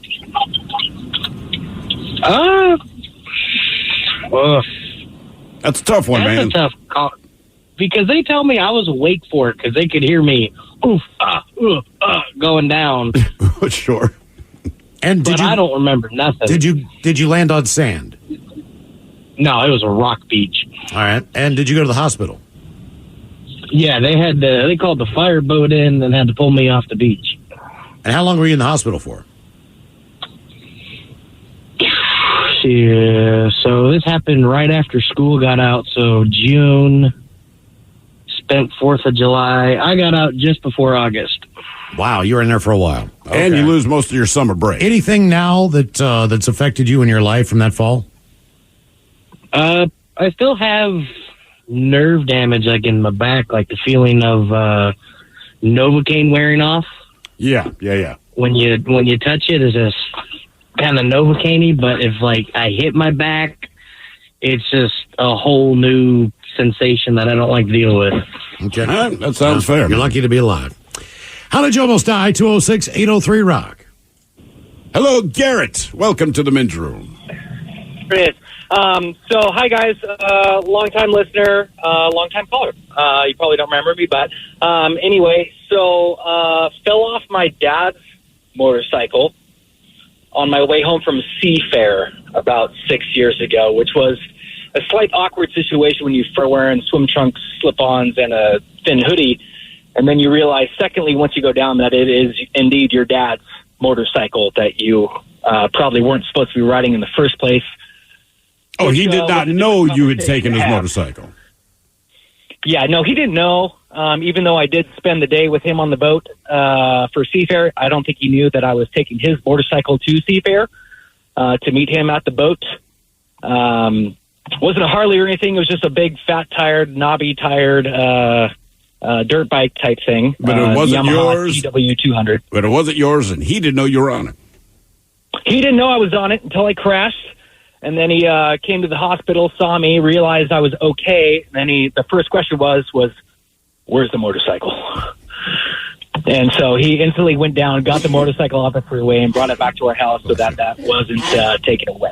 You know what's kind of funny about it? Like, so as a parent now, I remember being a kid, right? So you wreck something of your parents that they did not know that you were using, right? Your primary concern, it's almost better if you, like, lose a limb, right? Because you know the moment you're okay, then all of your parents' concern for you goes out the window. Now they want to kill you. Now it's punishment. You know what I mean? But the flip side of that is... punishment is now the question, yes. That's exactly. But then the flip side is, from the parent point of view, all right, I find out my son took the car up for a joyride, as long as you're okay, I'm okay. But I'm about to get up in that ass about taking the car. Yes, that was 110% my dad's point of view on it was, as long as you were okay, this motorcycle means nothing to me, which was, thank God, my dad actually loves me, which is a big relief.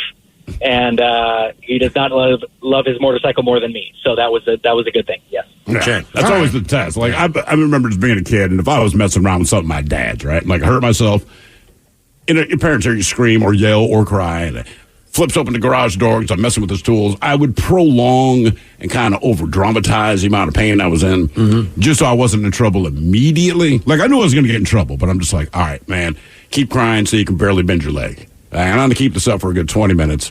That way I can steel myself for what I know is coming my way.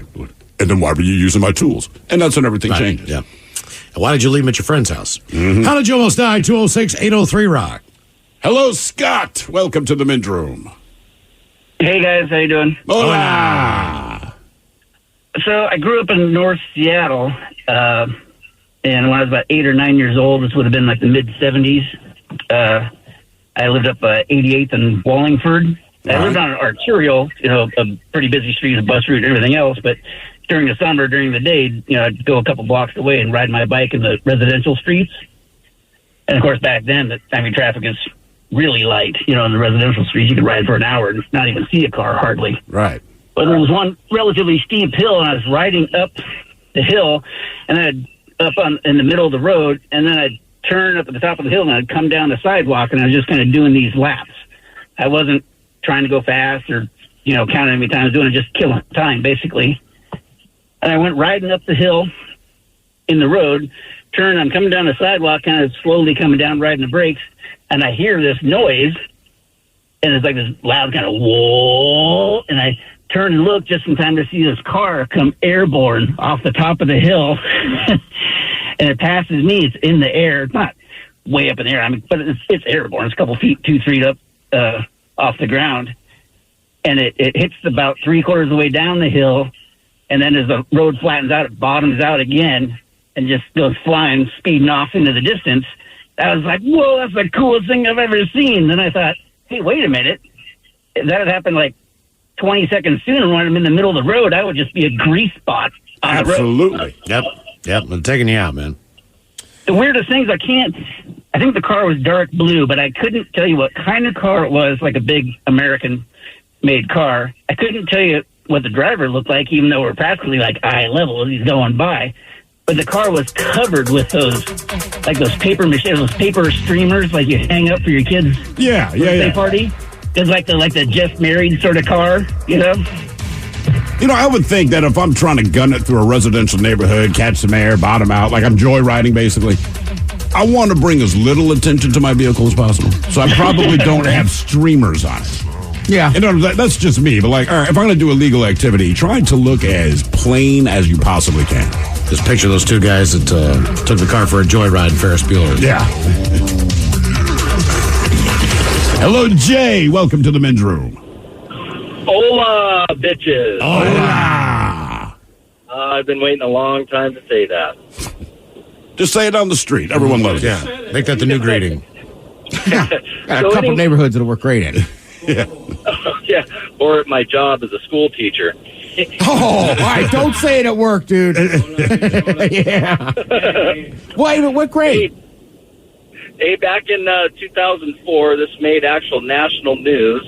I went to play in a 3-on-3 basketball tournament in Polson, Montana, which is on Flathead Lake. I go there every summer. They had a 3-on-3 basketball tournament in Polson? Yes, sir. I was saying the same thing, Dad. It's a great excuse to go party and hang out and have a good time. And anyway, so we went to this really nice club that had a huge deck on the back, and it went right over Flathead Lake. And I can't remember the name, but it's online. It's Big Deck Collapse back in 2004.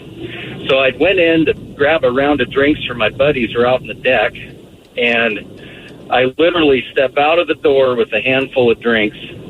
I take 2 steps, the whole deck collapsed. I fell about 10 or 12 feet, and I look down, and my legs are under the deck. I have a beam that supports the decking. in between my legs, and I'm leaning against the bulkhead of the club. And I look out, and there's one person standing out of 100 people that were out there, and it happens to be my best friend Danny, who does not have like the best balance. But one guy, he was standing as my best friend, and I didn't get injured or anything. And a lot of people went to the hospital. I said, did everyone survive? I think everyone survived. I think they life-flighted a few people out of there. But when I heard your segment on the show, I just talked to a friend from Montana. He was at another deck collapse in Billings literally about a month ago. I'm reading about it right now. 25 injured at Montana Country Club deck collapse. Is this the Billings one? Yes. The one the one he's calling about. So my Go ahead. My friend was at both. Wow. Jeez, man. Man, he's a lucky guy. Yeah, he is. What's going on with deck building in Montana? I don't know. I mean, it Not looks up like to code. Well, I think it was up to code with dry rot. That's because I'm reading about the Polson one. I got to tell you, man, that is shocking to me that there's a basketball tournament there. You're still worried about the basketball. It's hard to. I'm right there with explain Ted. how. I mean, like it's a fun little town. It's right on the lake and like a bay of the lake. You know, because the lake is massive. Right. So there's a few more people there, and you're not that far from Kalispell and Glacier. But yeah, Would you go? I mean, I would go to. I mean, I would be in the town. I guess I'm saying if somebody said there's a basketball tournament named the city, that will never be a guess. Yeah, if they said, hey, there's a, like, I don't know, there's a lumberjack competition, but cool, that adds up. A rodeo. Archery. Even if you said there's a famous lineman that teaches lineman skills there. Yeah, just lineman, yes. You know, he played at Wisconsin. I was just going to ask him, like, what are the games to? Like 4? Just a lot of passing. Yeah, lots of really good defense. How did you almost die? 206-803-ROCK. Hello, Ken. Welcome to the men's room. Hola, bichola. Hola. So I'm a communications lineman and was building some new plant. The power had something had happened to it, and it was kind of sagging a little bit. And I got too close to it and got energized by 10,000 volts. Ooh, energized. That's a nice way. Yeah. Does that mean you felt better afterward? Well, to tell you the truth, I was in no pain afterwards. What does that feel like, and how long were you getting 10,000 volts of quote-unquote energy? So it seemed, when I look back and think of what I was thinking of while I was feeling that, it seemed to be about 4 seconds, 5 seconds. But the doctor said it was an arc, so it was just an instantaneous half a second. And did you have to go to the hospital for that? Yes. I got yelled at after all this happened. My ground hand drove me to the hospital, and I guess that was a bad thing to do. I should have waited there for an ambulance. Why is that? Oh, I guess you needed help on the way? No. They would have taken me straight to Harborview instead of going to Tacoma and then to Harborview. Oh, right. Okay. Well, it's, you're lucky you made it out of that. That's no kidding, man. So you said you're feeling no pain after that. Were there any weird side effects? So when it exited, it didn't exit in just one spot. It came out like micro spots all over my body, probably close to 100 of them. Jesus. Just little like pinpricks, kind of, but the scab kind of went quite deep, so he could pull out look like a sliver. A sliver of what?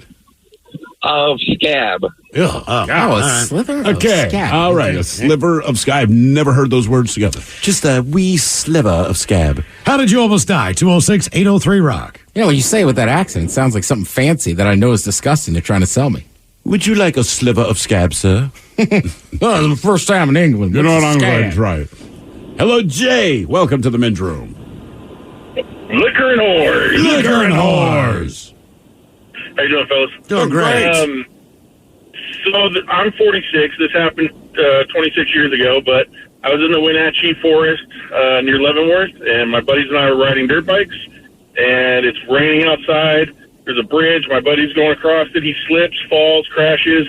Everybody comes around him, helps him get up, and he says, last one to the truck buys the beer. So I'm 20 years old at that time. I got no money. So I'm thinking, I have no way to buy beer. They're going to hold me to this. I start my bike. I haul ass. I'm gone. I'm going down these fire roads. I'm on a KTM 500, so I'm going at least 40 miles, 35, 40 miles an hour on these windy roads. And I come up to this one corner that I thought was going to go right, so I hug it on the other side, and it turns out it goes left, and I go right off the side of the cliff and crash. And I folded my right knee all the way opposite direction to my chest, and I'm laying on the ground, and I see my bike flying down. I'm laying on the ground.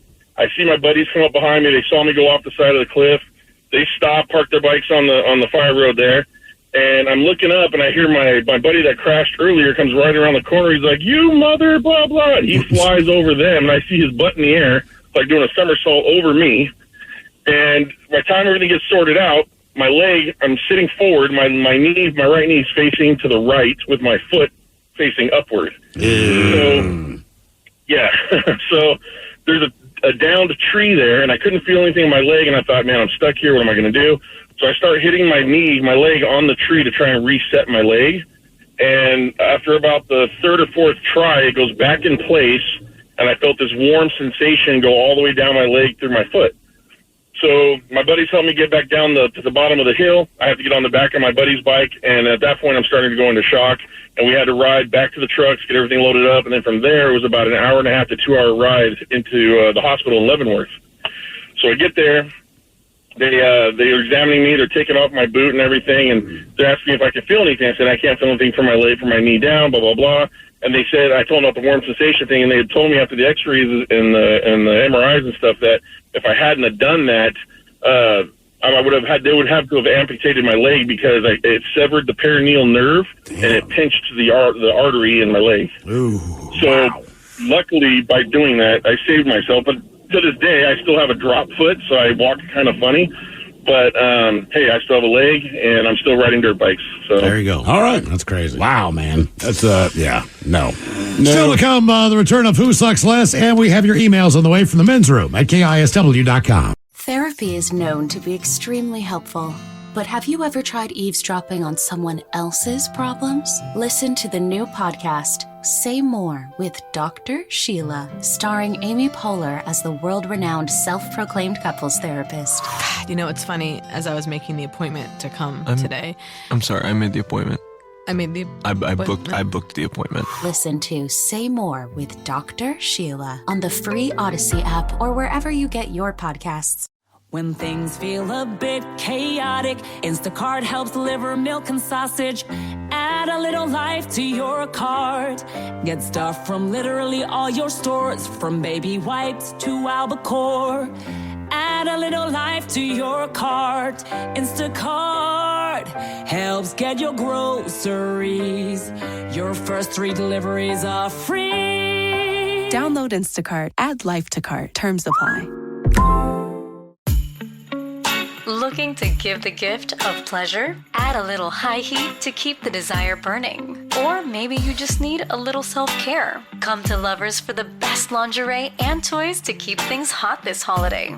Save 20% on your purchase with Lovers Afterglow Rewards. Just mention LOVE20 at one of our 18 Western Washington locations. Offer valid with free Lovers Afterglow Rewards membership until November 30th. Some exclusions apply. What's up? It's your boy, The Ted Smith from the Men's Room. And did you know I have a podcast? Well, I do. The Podcast. New episodes uploaded every Wednesday on the Odyssey app. The debauchery rolls on. You're listening to the Men's Room with Miles and Thrill. 99.9 KISW. Turn up Who Sucks Less on the way, but first time for a few emails from the men's room at KISW.com. You've got And a few from our question, how did you almost die? Booze, buds, and bitches. I was 18 years old. We had a gnarly windstorm, knocked a bunch of trees down in my neighborhood. We had a 70-foot tree in our yard alone. One of those trees that almost did me in. The tree fell onto the house, missing my head by 3 feet. I slept through the entire thing. When it hit the house, everyone woke up to check to see what happened. Everyone but me. Well, my family thought the tree must have fallen on me and ran in to check. To their surprise, I was sound asleep in my bed. By the way, my grandpa was just stepping out of the garage when it hit, and he was knocked to the ground from the impact. Again, if he'd just been a step or two behind, or where the tree was, it would have hit me, it would have hit him. Guess we got lucky. Keep up the chaos, boys. That from Pork. And you slept through it. Damn. Guys, I got a situation where I was stuck in quicksand. About 25 years ago, I was at Ocean Shores with my family. I was walking in the surf. Well, I came across a tree trunk that had all the sand pulled away. As I got closer, the next thing I know, I'm up to my mid-thighs in sand, and the water level is at my waist. I flung myself forward at the waist and clawed at the sand and kicked with my legs and freed myself. I would have drowned before I got all the way back in, but still had to be consoled by my parents for an hour afterward. It was terrifying. Another, guys, in the early 90s. I'm in Germany. We had just hot refueled, getting fuel with the engine running on a Huey. Upon takeoff, the flight of 4 birds, we were number 4, and like most guys, we were racing when the number 1 hangar bearing on the drive line failed, and we lost our tail rotor drive. The aircraft started to spin to the right. We hit a building and a light pole. Jesus. Impacted the ground across a big ditch, and the transmission broke free. It pivoted forward and right, almost hit me in the head. All 4 of us walked away. The reality set in about 30 minutes later when my legs began to shake. That is a weird thing where, you survive something or avoid something, whatever it is, right?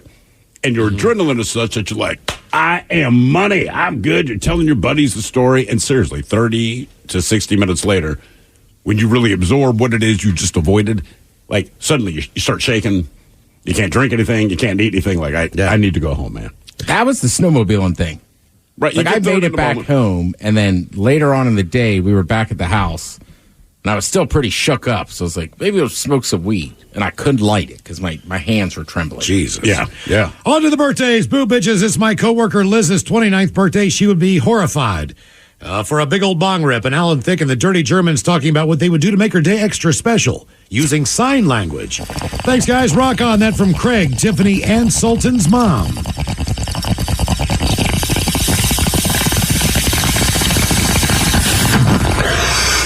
Uh-oh, look out. Yeah, I love having sexy time using sign language because it means I get to use my fingers, except you won't see them, but you'll still know what I mean. Yeah. Can you feel the word I just spelled out? We're going to use your butt as a translator. Yeah, don't worry, I won't talk dirty. I don't know the F word in sign language. Can you just do like half a middle finger? Yeah. So I also don't know how to say slut. What's the first word you learned in sign language? Slut. Gentlemen, I want to help in wishing my beautiful sort of girlfriend wife a happy 33rd birthday. We're celebrating by driving over to Arizona for a music festival this weekend. Ooh. So can I get some turtle sex? The Dirty Germans talking about where to hide the Wiener Schnitzel tonight, and Coach Ted giving a pep talk on how to stay energized at a music festival after being 30 years old. Rock on, bitches, and thanks for all you do. That from your favorite listeners down in good old Albuquerque, New Mexico. Oh, what do we need? Turtle sex. Turtle sex. They say which festival? No knowledge on that. Balloon Festival, it's Albuquerque, I don't know. Yeah, it's funny that you bring up what to do with the Wiener Schnitzel. Like, just try to be somewhat traditional and hide it in her buns. Yeah, so, today I might bring over a loaf of bread as well, so you can have your schnitzel breaded. Yeah, plus I don't mind dipping the sop up the extra sauce. See, I was thinking the bread would come in handy. Yeah. Who's handy? All right, music festival. Now, you know what Coach is going to say? I'm sure there's a lot of things you could do to stay awake after 30 at a music festival, but that's not you. I don't know what your lifestyle is. Frankly, I don't know what the music festival is. Might be jazz, where you just have an old jazz cigarette. Yeah. I would say the main thing, and this is kind of my trick by the book, hydrate through most of the day. The good acts are at night. Maybe drink an extra coffee or two, then go have your fun. Bitches, since no one else will give me a shout out, here we go. I'm 37 years old. If I could get Coach Ted giving me a pep talk about raising twin girls, and the Dirty Germans talking about having to go to military drill this weekend. You guys rock. That from Ryan in Bremerton. Yeah. I experienced what they call a military drill once. It's when they put on a camouflage condom and go to town. Yeah. So, some people call it morning sex, military drill, morning PT, whatever. I just like it when they play with my drill bits. I'm on the drill team. Let's see. Should we say how old? We don't know. You just got daughters. All right. I got a buddy. He had daughters, twin daughters years ago. Yeah. Now, at first, he loved it. Why? Because unlike most parents, you have a cheat code. You got two of them right there, and they're like best friends already. Now, it's been a long time. His daughters are teenagers. My advice for you, buckle up. And drink. You know what's funny? The guy I'm talking about, Josh, he has I talked to him first time in years. He now has a full bar and kegerator in his basement. What? Nice. Well, it's because he's got twins. He can't leave.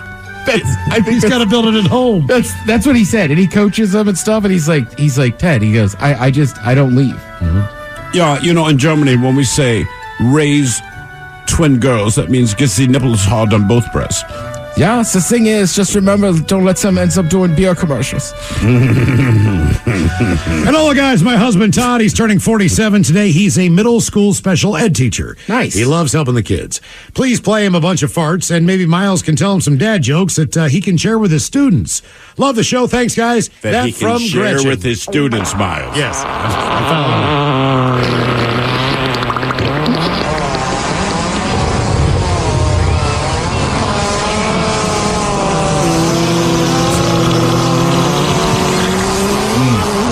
Oh my God.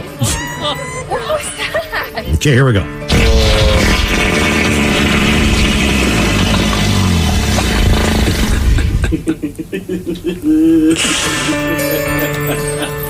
Why did the deer go to the dentist? Buck teeth. Buck teeth. All right. What has four wheels and has flies? 4 wheels and flies. Four wheels and flies. Come on. A trash truck. A garbage truck. Garbage truck. All right. Okay, all right. Do you guys know that 5 out of 4 people admit they're bad with fractions? I got a couple more since you got kids there. Let's see. Within minutes, the detectives knew what the murder weapon was. It was a briefcase. Did you guys hear about the rumor about butter? No. What's the rumor about butter? I'm not going to spread it. Where do you learn to make a banana split? In the growing Sunday school. Oh, what did one hat say to the other? What, one hat? One hat. What did they say to the other? What did one hat say to the other? You go on ahead. And one more. I found a wooden shoe in my toilet today. It was clogged up. It was a clog. All right. Yeah, look out. Dutch joke. Yeah, right? And boo, bitches, I'm afraid my family will forget like they normally do, so I've requested my own 50th birthday shout-out. Is it possible for a fart, the captain, and the Germans all giving my wife, the sexy beast, idea on what to give me for my birthday? Thanks for the wonderful madness you all call a radio show. Rock on. That from John from the UK branch of the men's room. What animal is that, Mike? Is that the rhino? That's an elephant. Oh, that's gross.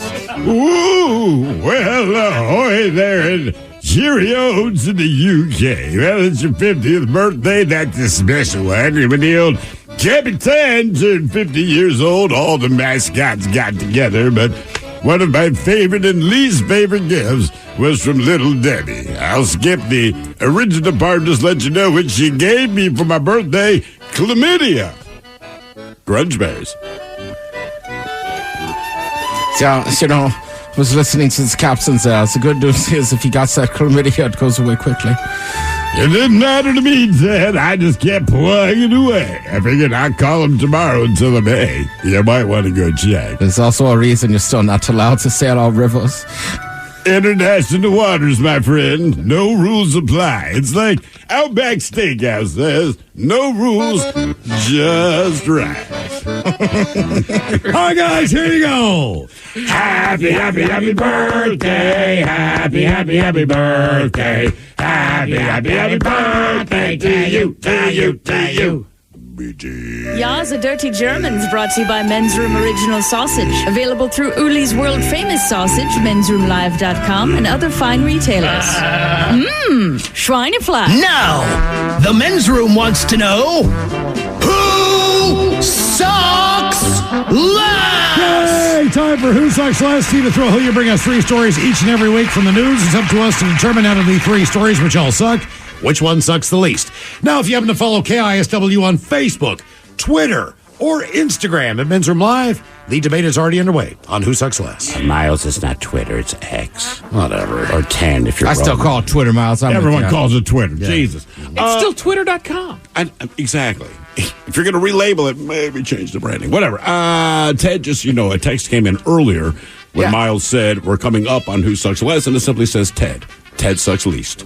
Oh, hey, thanks. No, they're wrong. They're wrong, but still. All right, today we're going with what I call... He didn't say I was good. He just said I suck the least. You just suck the least. You know what I mean? Today we have what we call Freaky Deaky, okay? So you will notice we have Freaky Deaky, then we have Freaky Deaky 2, which I subtitled Electric Boogaloo, because that's what you always do. And then finally Freaky Deaky 3D. And actually, D does play into it. But let us start with a story that our very own Mike Hawk brought us yesterday, where a funeral home worker responsible for transporting dead bodies in Nebraska is suspected, in other words, they know, of having an intimate encounter with the life-size sex doll that he found in the apartment of the deceased person.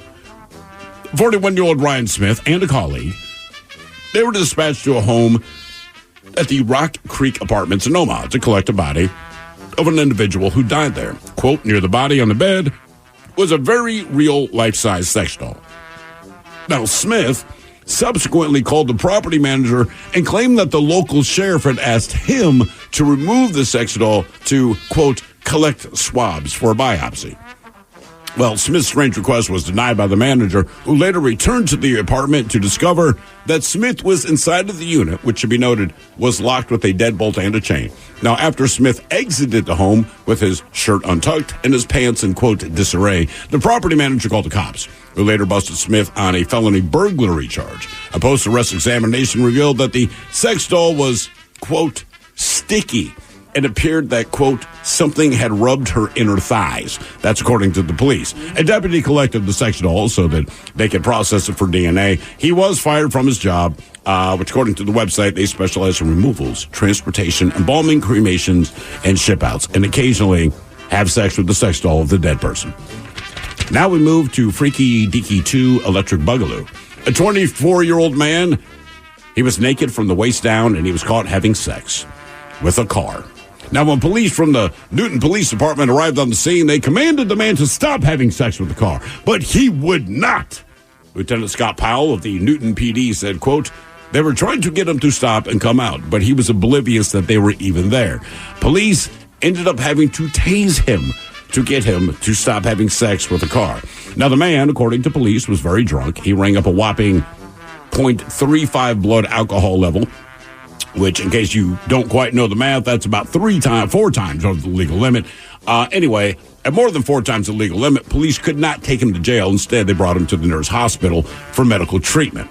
Now, police say the man will likely be charged with misdemeanors on suspicion of lewd and lascivious behavior. No word on the car that was being violated. I really wanted to know the model of car. I would guess a probe. That was my first thought, was the probe, man.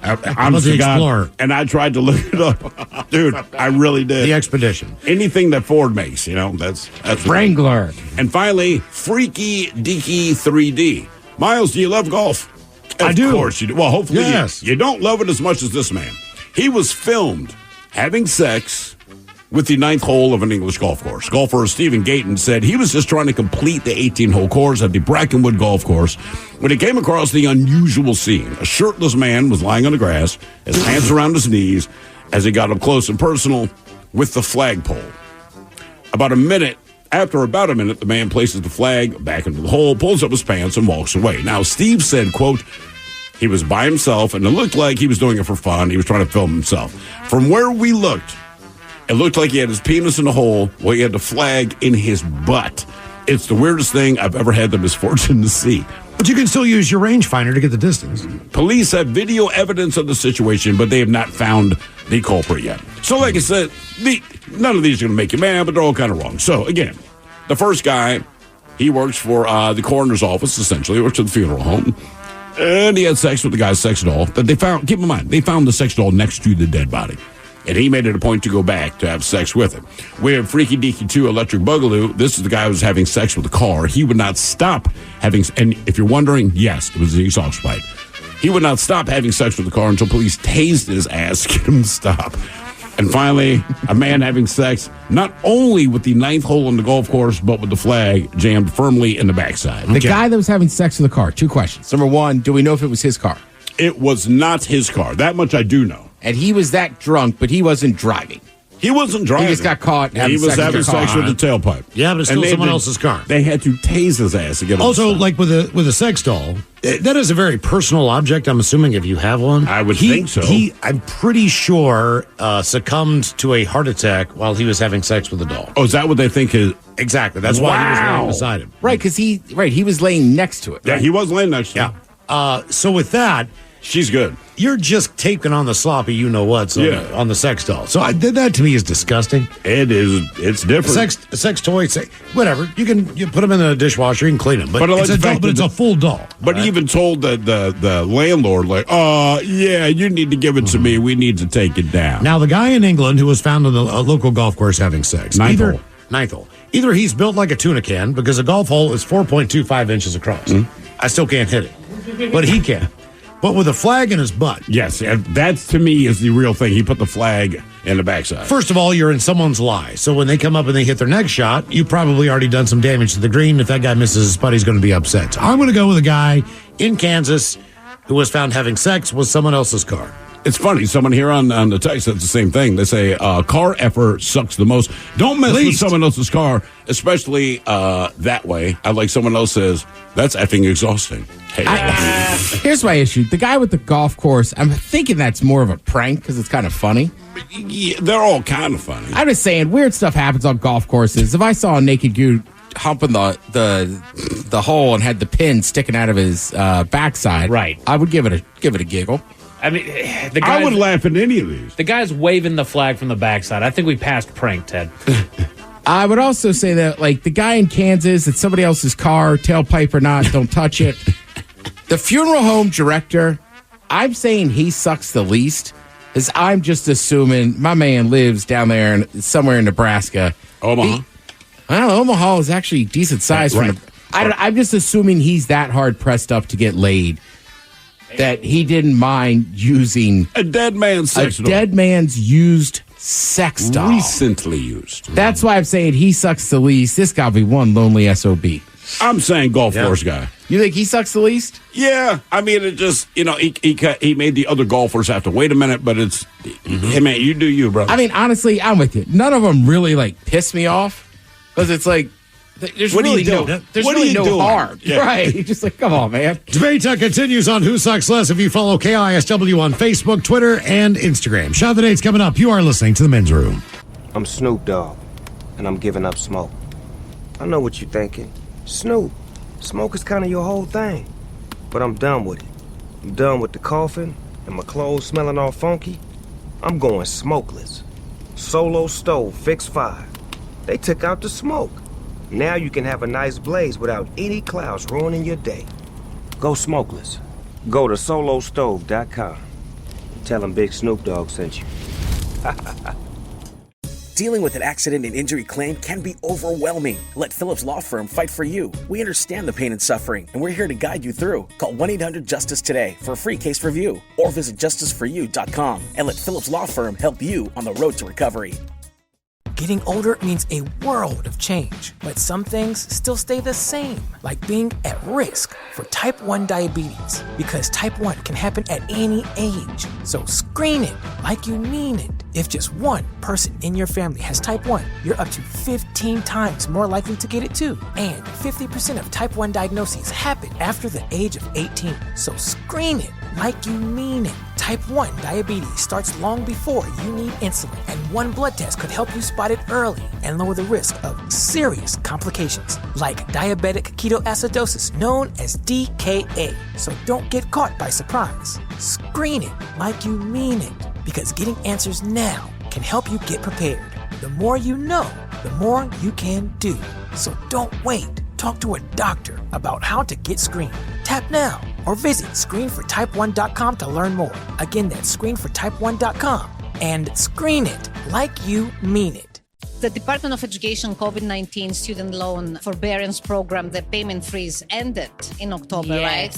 And I got that notification. That's right. It is a big shock for many people because there's been many people that haven't even had to pay. Dental Soundbites, created for dentists by dentists. I have upwards of $400,000 in loans. Yeah. And what's going to happen upon graduation? How do I go off paying those loans? Who am I supposed to reach out to for support? Listen now wherever you get your podcasts. 99.9 KISW. The shenanigans continue.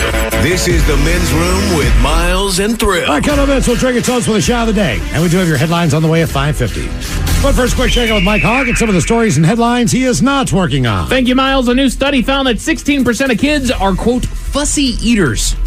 That seems like a low number. 16%? Right? 60 or 16? 16. Yeah. I figured it'd be much higher than that. Yeah. I mean, I've not spoken to a parent. If they have more than one child who does not say at least the other child, one of them will eat. Sure. One of them will not, right? It's just how it is. It also doesn't define what age group those kids are in. I feel like there does come a point where, yes, they'll be picky, but fussy eaters, to where they just don't want to eat anymore. Sure. I feel like there's an age line on that. Picky means you know what you like and what you don't like. Correct. Also, there's a difference between being in the mood for something and not. Right. So even if you're having a conversation with your significant other about what you want for dinner, pizza sounds like a good call. Let's get Not pizza. tonight. I don't want pizza. Not tonight. That's but kids do the same thing, just with whatever you're making, whatever you're picking up. They always get. Some kids just don't eat. Like my buddy's kid, for whatever reason, it's like she just doesn't like to eat. No kidding. Yeah, no matter what it is. I've seen her pass up, like most little kids, either like between nuggets, a hot dog, and like mac and cheese, they'll eat one of those. Right, the gold standard. Right, I think she's 6 or 7. I've seen her a couple times, just like, and he's just like, will you please just eat some food? You gotta eat. Something. Right. And he's like, you have to eat something. You have to eat. You don't even have to like it. Can you just eat? Right. There's a new trend where people run through airports for exercise. Like O.J. Simpson. I've never That's known his people. old Hertz commercial. He used to be the spokesman, and I'm sure Hertz would like to forget this. He used to be their spokesperson, and it'd always show OJ, because he was a running back, running through the airport, dodging this, doing that, so he could get a rental car to go kill someone. I will say this. I've never seen somebody like running or like jogging. I've known people that if you have a long leg, they'll go for walks. You bet. I'd kill time in the airport just walk around. Yeah, so and you could walk with a pace where you could actually get something out of it. But it would seem odd if somebody was to exercise, running. Right. And also, what airports other than I think Philadelphia or Pittsburgh is like the first one that I know of that just opened it up for anybody that wants to go to the terminal.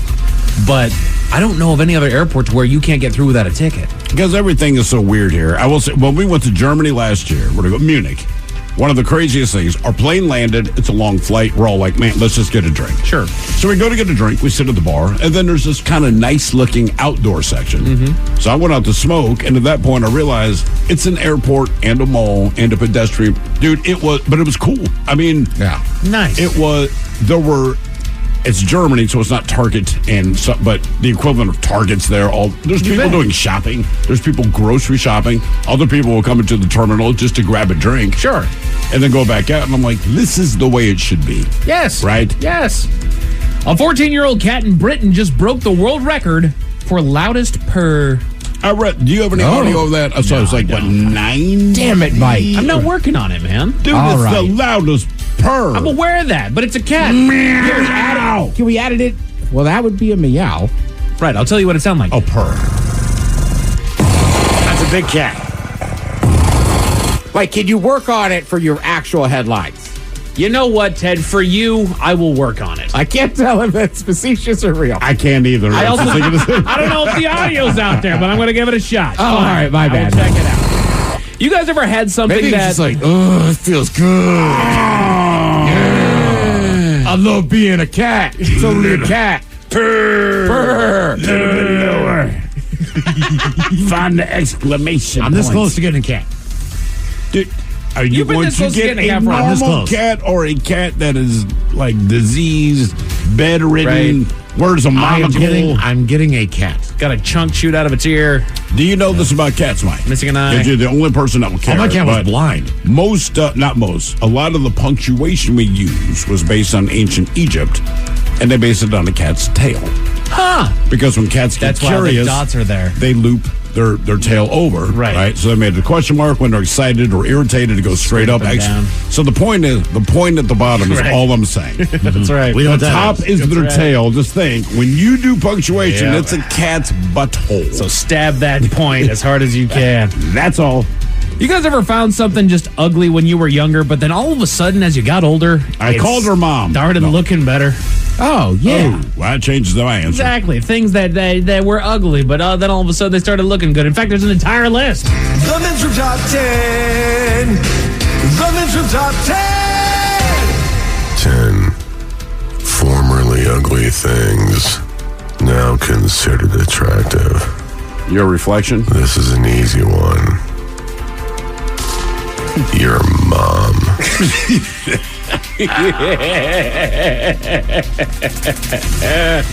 10 formerly ugly things now considered attractive. Baldness shows up at the very bottom of the list.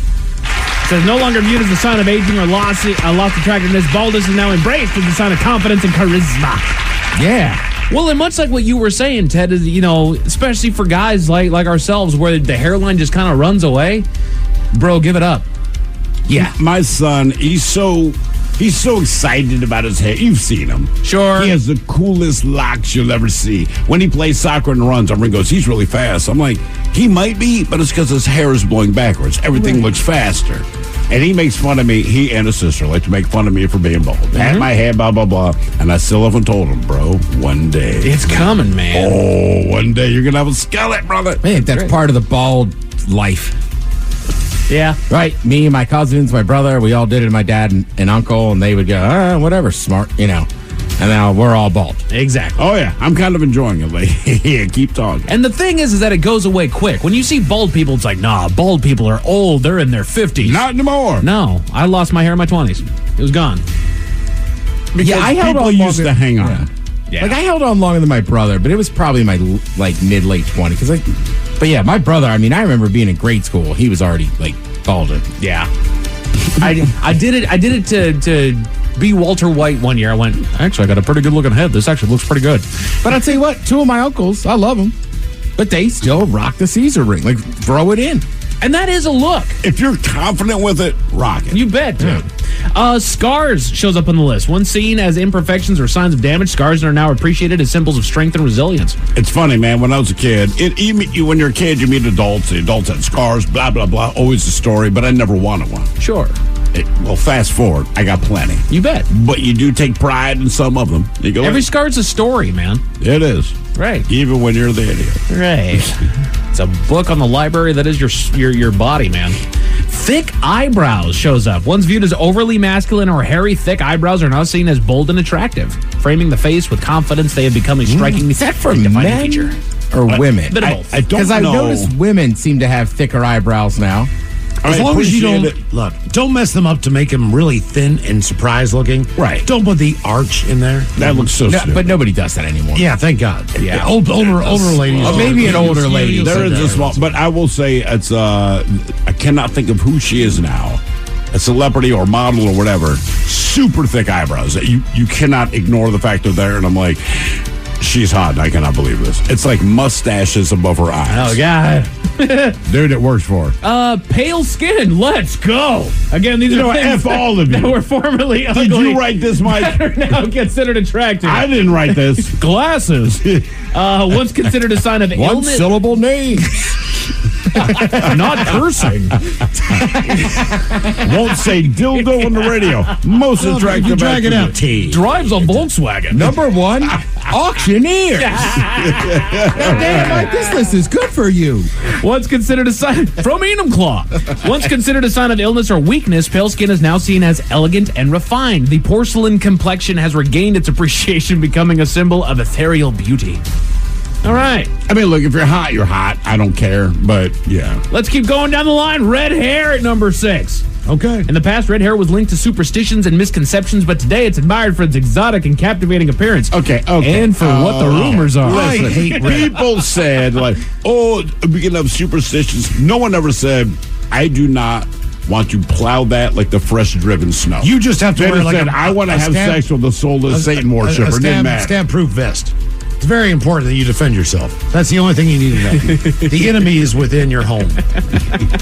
And yeah, redheads are tough too. Because there's like... That's what I hear. All right. There's some like natural redheads, like gingers. Yeah.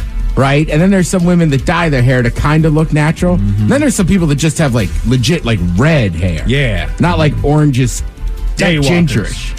You know what I mean? There's a I dated a girl that kind of, for a while, she would put red in there. And like people would give her compliments, but I would always kind of give her crap like, you're not a redhead. She's right. like, well, yeah, but I would do it to but the you are. I'm a half ginge. You're half gin. Yeah. You say half? Yeah. Yeah. It would come in a little It's red. more in your facial hair, but not your top of the head hair when you could do that. When I was a kid, gotcha. I was. Yes. Were you like Oh, red? yeah. Really? I was pretty red. Like my nephew, like almost everyone in my family, when they're kids, for some reason, have very red hair. Yep. Huh. Okay. CJ, actually, to his credit, he still has all his hair, and it's still red. Like, he looks kind of cool. Yeah, when John Ryan and Sarah Colonna came in here, I was like, there's too many redheads in here between you, Yeah. those two. It's like, my goodness. I was like, perfect. 10 formerly ugly things now considered attractive. Tattoos. Previously associated with rebellion or criminality, tattoos are now appreciated as artistic and expressive statements. Yeah, but criminality and all that still exists. You bet. You just like them now. I just like that cross above your eyebrow. I think you can tell, too. Like, like everybody knows, I don't have tattoos. I know enough, like, and I've talked to people where I could be like, in my head, like, you got those in prison. Yeah. Yeah, tattoos are a complete language. They are. If you understand what you're looking at, you know who that person is. Right. But I blatantly, I was like, man, that girl's hot. And somebody's like, it's just the tattoos. And I was like, you're right. Yeah. Yeah. Well, whatever works. You all right, dude? Why does that matter? That girl's hot. Well, it's just her face. Oh, okay. No, I know what you're saying, but I'm just like, hey, whatever. Yeah, and he was like, she has cool tattoos on her arms. That's what you like. And I was like, you're right. But I like it enough. I want her in bed. Beards are on the list. They have transcended their unkempt image of the past and are now seen as a symbol of masculinity and rugged charm. Yeah, and it's supposed to protect your chin better when you get hit. Yeah. That's why all those dudes back in the day had them. Damn straight. I say there's a woman that works in this building has a pretty fierce beard. Well, she fights a lot of other women. I'm just, I mean, like chin beard, not neck. She knows it's there. It's kind of blonde, but you see it in the sun, and you're like, damn, that's a big beard. Curvy women. Once considered fat or unhealthy, curvy women are now celebrated for their body positivity and confidence. Ain't nothing wrong with curves, man. Ain't nothing wrong with curves. There's not. And you got to give some credit, I think, to the Kardashians. Sure. It seems like there's much more emphasis on thighs and butts now, which I respect. But their faces help, Well, sure. Yeah. Also, don't hate on those skinny women. I've noticed a lot more of that now, and it's like, all right, now wait a minute. If you're a little bit bigger and now everybody likes you, like, look, don't flip it around. And make, like, she might be, for all you know, she's trying to gain weight. Right. We're not trying to hate anybody here, okay? Nope. Everybody's good. Number 2, glasses. Let's go. In the past, glasses. Did you write this list? No, Who wrote it? Your wife? I'm not working. That means she found me just terribly ugly before, which she probably did. She had to convince herself, why do I like him? She did. She's revealed that she did not like me when I first showed up on the show. In the past, glasses were associated with stereotypes of being nerdy or geeky. Today, they're seen as fashionable and exuding intelligence, effortlessly adding an attractive and sophisticated touch to one's appearance. Oh, yeah. But then the final, formerly ugly thing that is now considered attractive. Guys with the name Mike. No, actually, yet again, freckles. Wow. Always something. Look at Benetton. Every ad they had. Look at Morgan Freeman. Right. Yeah, freckles. Once viewed as imperfections I'm or a signs of brother lower with class, freckles. freckles are now celebrated as cute and charming. Their appearance adds a unique and endearing touch, emphasizing individuality on a sun-kissed charm. And same thing with dyeing your head red. Quit putting the doggone freckles on yourself. Well, you liar. people with freckles when they're younger, they're more accentuated. So you can see them more. Yeah, But when as you you're- grow and older, you get made it fun kind of of. just blends into with who you are. Did you guys ever rub cucumber peels on your skin to try to get rid of freckles? No.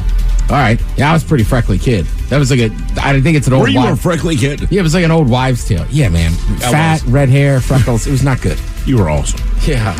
I could hit a baseball. We call you a target. I'm fortunate that the only place I get freckles anymore is on my shoulders, especially when like they get a little bit of sun on them. It gets really, really bad. But other than that, same thing. freckles I mean, are even gone. right, my sister, like, she had a bunch, but like I don't. Somehow over the years, when you get older, they kind of fade out. They do. It's crazy. A city in South Carolina is upset over a local bridge, and the reason why will make you chuckle. What is the reason for their upsetness? I will tell you all about it at 5:50. Thank you, sir. Headlines are coming up at 5:50. In the meantime, it's going to contest on live for Profile This at 206-803-ROCK. Therapy is known to be extremely helpful. But have you ever tried eavesdropping on someone else's problems? Listen to the new podcast, Say More, with Dr. Sheila, starring Amy Poehler as the world-renowned self-proclaimed couples therapist. You know, it's funny, as I was making the appointment to come today, I'm sorry, I made the appointment. I made the I booked the appointment. Listen to Say More with Dr. Sheila on the free Odyssey app or wherever you get your podcasts. Hey, it's Mike Hawk. Want more Men's Room content? Follow the Men's Room page of the Odyssey app and check out my live stream, A Moment with Mike Hawk, and Nothing in Particular with Steve the Thrill Hill. Going live Thursdays and Fridays at 1, exclusively on the Men's Room page of the Odyssey app. Have we made it to drinking time? Somebody out there deserves to be recognized. And the men's room knows just who it is. So to you, we say, bottoms up, sailor. You're the toast of our shot of the day. Drink time it is. As usual, we head to the drink desk and Steve Thrill Hill to find out who we're toasting. Yes, indeed. And today we toast Robert Owens of China Grove, North Carolina. If you're like me and you're a Doobie Brothers fan, you just found out where China Grove exists. Great tune. Now, we all know this is the time of the year when people put up their Halloween decorations, and since it's Halloween, everything has to be spooky. Skeletons, bats, zombies, spiders, ghosts, inevitably, someone or something holding a chainsaw, witches, the Grim Reaper, body parts, and, of course, just dead bodies. And every year at this time, we get a multitude of stories about panicked neighbors mistaking Halloween decorations for actual crime scenes. In Tennessee, police were called when people mistook a prop for a real person, who'd been crushed by a garage door. A guy in Dallas, he created a Halloween yard display that they say was so horrifying that he received several visits from the local police because it was so gory and realistic. You get the idea. But that brings us to today's honoree. A lawn care worker in China Grove, North Carolina, not so easily rattled, spooked, or gullible. So he did not bother to call the police. In fact, he saw this decoration out in the yard, and as he's mowing the lawn, he mowed around it so as to protect the display that they put up. It featured a dead body lying face down in the front yard. Well, the next day, a construction worker called the cops. Ha, ha, ha, ha. Here it is. It was an actual dead body. Oh, wow. Okay, that's Did you guys see the Halloween decoration? Surprise. Where it's the Broncos watching, it's the skeleton watching the Broncos and the Dolphins. Yeah, that's pretty scary. And it was, no. There's one skeleton throwing up in a bucket. There's another with his hands on his head. They have RIP for the Broncos playoffs, Russell Wilson, all that stuff out front. It was probably one of the funniest things. Oh, yeah? Oh, yeah. Because they have the screen up. It's like, Broncos, whatever it was, 12. They're terrible. Yeah, like Dolphins 70. And he's throwing up like this orange vial. It's like, yes, that's perfect. That's a good one. Well, no one called on this one. So they're like, it's a good Halloween decoration. Dude was actually dead. Yeah, so they're trying to do an autopsy now to figure out Keep in mind, a lawn care worker mowed around it going, that's cool, that's good. So we pour this booze, and we drink this booze because we think it's yummy. Yummy! So over the tongue and down the throat to party in our tummies. Down the hola, bitchola. The Men's Room presents Profile This. Hey, Stephen Thrill Hill, could you please, everyone? Now, Profile This is played. Can you? You want me to read that for you, man? Dude, it's bad today. You gonna make it? You all right? We're good now. All right, I might be able to do that, Miles. As you know, it's a simple game where we share with you 3 stories about something that happened right here on planet Earth. Earth. And as you listen to the stories, based on the stereotypes you believe to be true of people and the decisions that people make, we'll ask you what it is you think makes the story a story. Hello, Scott. Welcome to the Men's Room. What's happening? Hola. I'll tell you what's happening. I'm choking. All right, Scott, you have your choice of one of 3 stories today. We have the wonderful world of drugs. Want me to go a little harder on you? We also have Bite Me. In other words, what did somebody find in their food? And finally, Animalize This, where you guess the animal responsible for causing the problem. Let's go with drugs. All right, here is your story. A man accused of masturbating in public allegedly had drugs and a cucumber when he was arrested in Dearborn Heights. That's right, drugs. Michigan, yes. Drugs and a cucumber. Now, the 45-year-old, he's one of 3 men that were seen masturbating in town within 1 week. It's unclear what he was doing with the cucumber, but I think we know. He's the only suspect out of the 3 that's actually been arrested, and now he's facing charges of aggravated indecent exposure by a sexually delinquent person, and possession of drugs. Side note, how do you add the tag by a sexually delinquent person? Anyway, keep in mind he's one of 3 people. One of the other incidents, it happened a few weeks before him. A man was caught on video while masturbating in a blue Honda. Before that, someone else was completely nude, and they were seen masturbating while fully nude with the car door open. Yeah, it's 3 in 1 week. Right. The police, they're trying to figure out, is this part of a social media challenge, which I cannot imagine, or some other trend? Anyway, our guy who finally got arrested, in addition to the cucumber, what drugs did he have on him? They're not saying he was on the drug at the time, but what drugs did he have on him? Was it meth? Was it crack? Was it heroin? Or was it fentanyl? Well, everyone's got fentanyl lately, but I mean, look, if I gave you a cucumber and some drugs and you had to go masturbate publicly, what drug would you want? Meth. Oh, I'm choosing meth. You're choosing meth? I am, man. He seems really horny, and I don't know where that cucumber is going to end up. Yes, you do. But I don't think it's in a salad.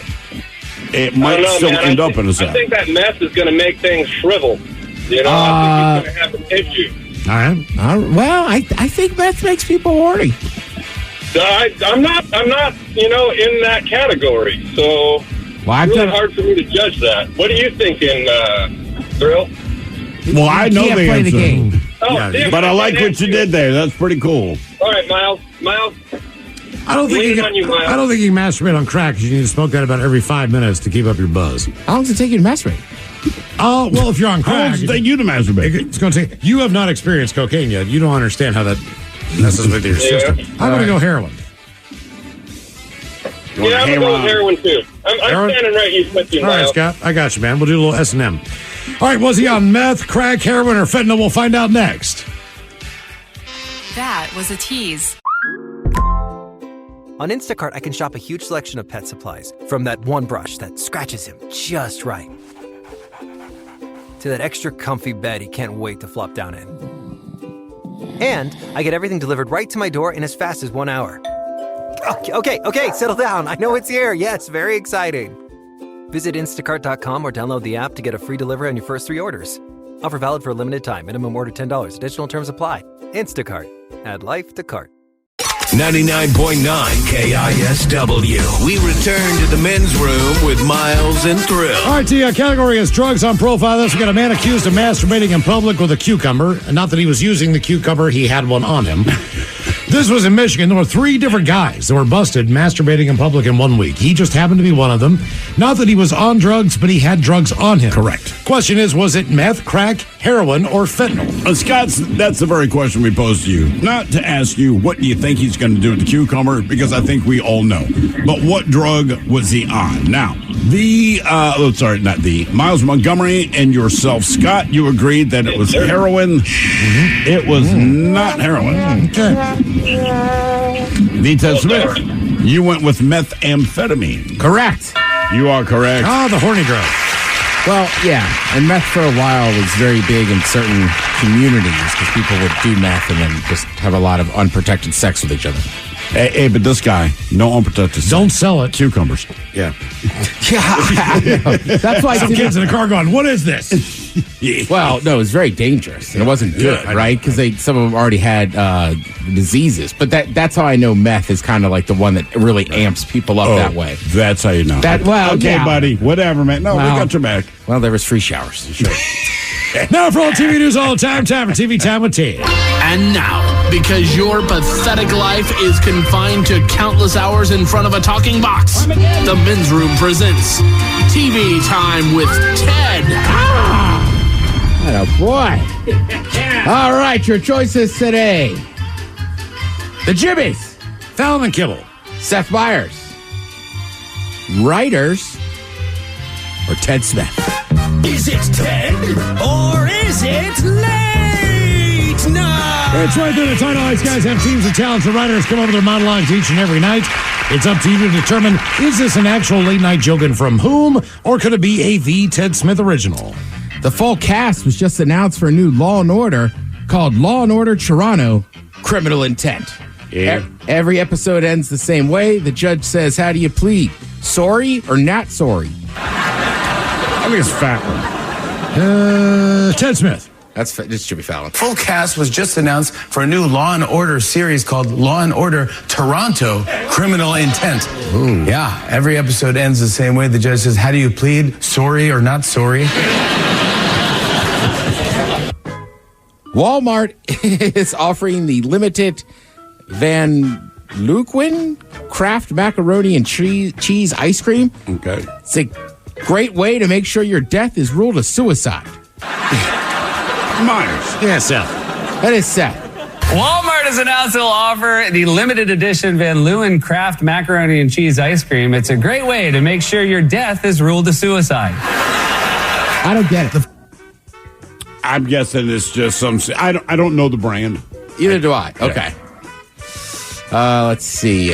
Fall. Fall is such a great time of year, and I love so many things about it. Pumpkin patches, haunted houses, scary movies, and the annual tradition of the Dallas Cowboys giving their fans false hope. Beat Ted Smith. Yes. It's too sportsy. But you're right. Yeah. Hey, we won on Monday Night Football. This is our year. You've said this every year for 30 years. Yeah. It's every team's year before the season starts. Yeah. You have to know by now. Even though I can't pick, don't listen to me. Right you are, Ted. Coca-Cola, the makers of Absolute Vodka, announced they're planning to release a new ready-to-drink vodka Sprite cocktail. Because if you're mixing vodka and Sprite, you're ready to drink. Fallon. Myers. And the makers of Absolute Vodka announced they're planning to release a new ready-to-drink vodka Sprite cocktail because if you're mixing vodka and Sprite, you're ready to drink. You guys ever see those features where he gets drunk with people? Yes. Yeah, some of the best I've seen on late night in a long while, man. He and Rihanna threw down. He gets absolutely trashed. Let's see. This week, Disney is celebrating its 100th anniversary. You can tell Disney's getting old because Pinocchio now has to take a pill to make his nose grow. Myers. Fallon. This week, Disney is celebrating their 100th anniversary. 100. You can tell Disney is old because Pinocchio now has to take a pill to make his nose grow. It's a real nose. Damn. He's got it offended now. Give me 5 minutes. I lied 10 minutes ago. I had a long day. Why is Pinocchio making us all of a sudden? I don't know. It's a thin line. Oh, man. It's me, a Pinocchio. All right. So I talked about this last month. There was reports of a revival. That means bringing back of The Office. Was in the works. The original showrunner, Greg Daniels, he was on board. You know, the showrunner, they have a lot to do with the production of a TV show. A lot to do, yeah. Thus, if he said, hey, like, I'm actually thinking about doing it, people got fired up. So finally, Daniels, he addressed that report. I like this. He didn't exactly deny it. He said, quote, the thing I would say is, when there's something to announce, I will definitely announce it. All right. Fair enough. And like, look, because the Seinfeld thing's been going around too. I read the Seinfeld quote, and then like a day later, I actually saw when he was on stage and somebody just yelled it out. So it makes more sense. It's kind of a natural reaction. When somebody was like, did you like the ending? And he was like, yeah. Yeah. So who knows? And I mean, like we were saying earlier, like the Office, I mean, look, there's a lot of people like The Office even after Steve Carell's gone. Mm-hmm. So I think that show had so many good characters. I mean, hell, I've been stuck on a loop on my Instagram of just Office bloopers. That's pretty funny. So, I mean, right, and some of those, like, we know all the main characters that have gone on to do stuff, but I think a lot of those people would come back and do that. Has anyone gone back and just watched the original with Ricky Gervais? I've never seen it. Because that's another way to go. I mean, like, that's the prequel, so to speak. Sure, just British humor is a little different. Right. But I do think, based on the popularity of The Office in the States, it'd be a harder sell for the British humor. I think if The Office were cult, I don't believe that. Then you could. Okay, so Absolutely Fabulous. Remember that show? Yeah. Yeah. All right, British comedy. But it never got huge. A lot of Brit jokes, but it was still a funny show. It was fun. No. But Thrill's not saying that, because I agree with Thrill on this. There's a lot of British comedies I love, right? Like People Just Doing Nothing. Right. Like there's a few of them, but they just... We're here to make money. They never cross over quite the same way, and like... American audiences just struggle with it. And look, I don't blame them. If it wasn't for soccer, there's a lot of terms and stuff I would have never known. But I kind of got a little bit into the English culture, like learning more about the English culture and some of the stuff because of that. So, like, I'm with Thrill. I want to watch it. I'm sure it's hilarious, but I don't know that it would be that funny to American audiences. Because even Gervais and Stephen Merchant, when they do their other stuff, they almost tailor it to an American audience. I put it this way. Full House was a huge show. Full House would never hit in Britain. I wonder if they offer now BritBox, where if you do like British humor or drama, right, you can go there and you do that. But the reason they offered it is because they know it's a limited audience that. It's like Idiot Abroad. I think it's one of the genius freaking TV shows and using a guy that was on their podcast. But that show never really caught on the States. Yeah. Would Welcome to Wexham? Does that work reverse? Wrexham, yeah. Only because somebody corrected me. The W silent. Okay, sorry. I'm just doing it phonetically.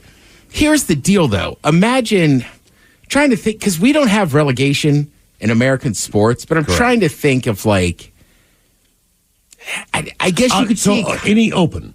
So I think the closest thing is probably but that's an open, not the right? same as a team sport. But just imagine there's a massive English documentary about the reemergence of SMU football. Like, it's not going to matter here. Right, you kind of care, but you don't really care. Like, to most people in England or in Great Britain, like, Wrexham's just kind of a small town in Wales. This is their hard knocks for a team that you've kind of heard of.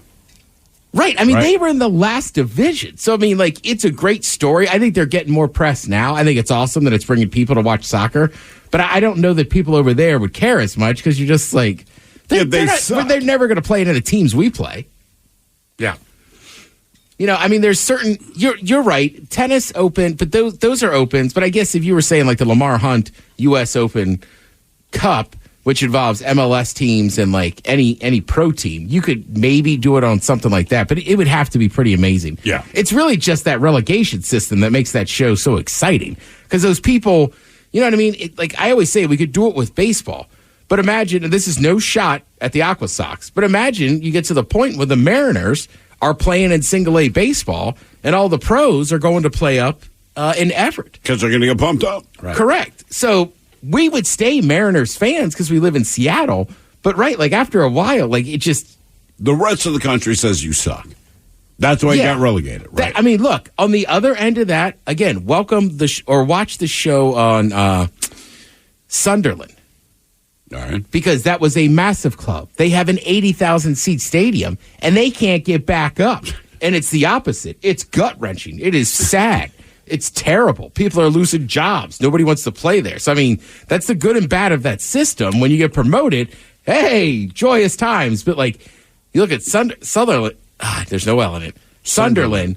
And you're just like, oh, my God, this is horrible. Imagine a team like the Steelers, right? A staple in the NFL. Their fans travel exceptionally well. You'll always find terrible titles, but they get relegated. And for 10 years, they can't get back up, right? I think it'd be that.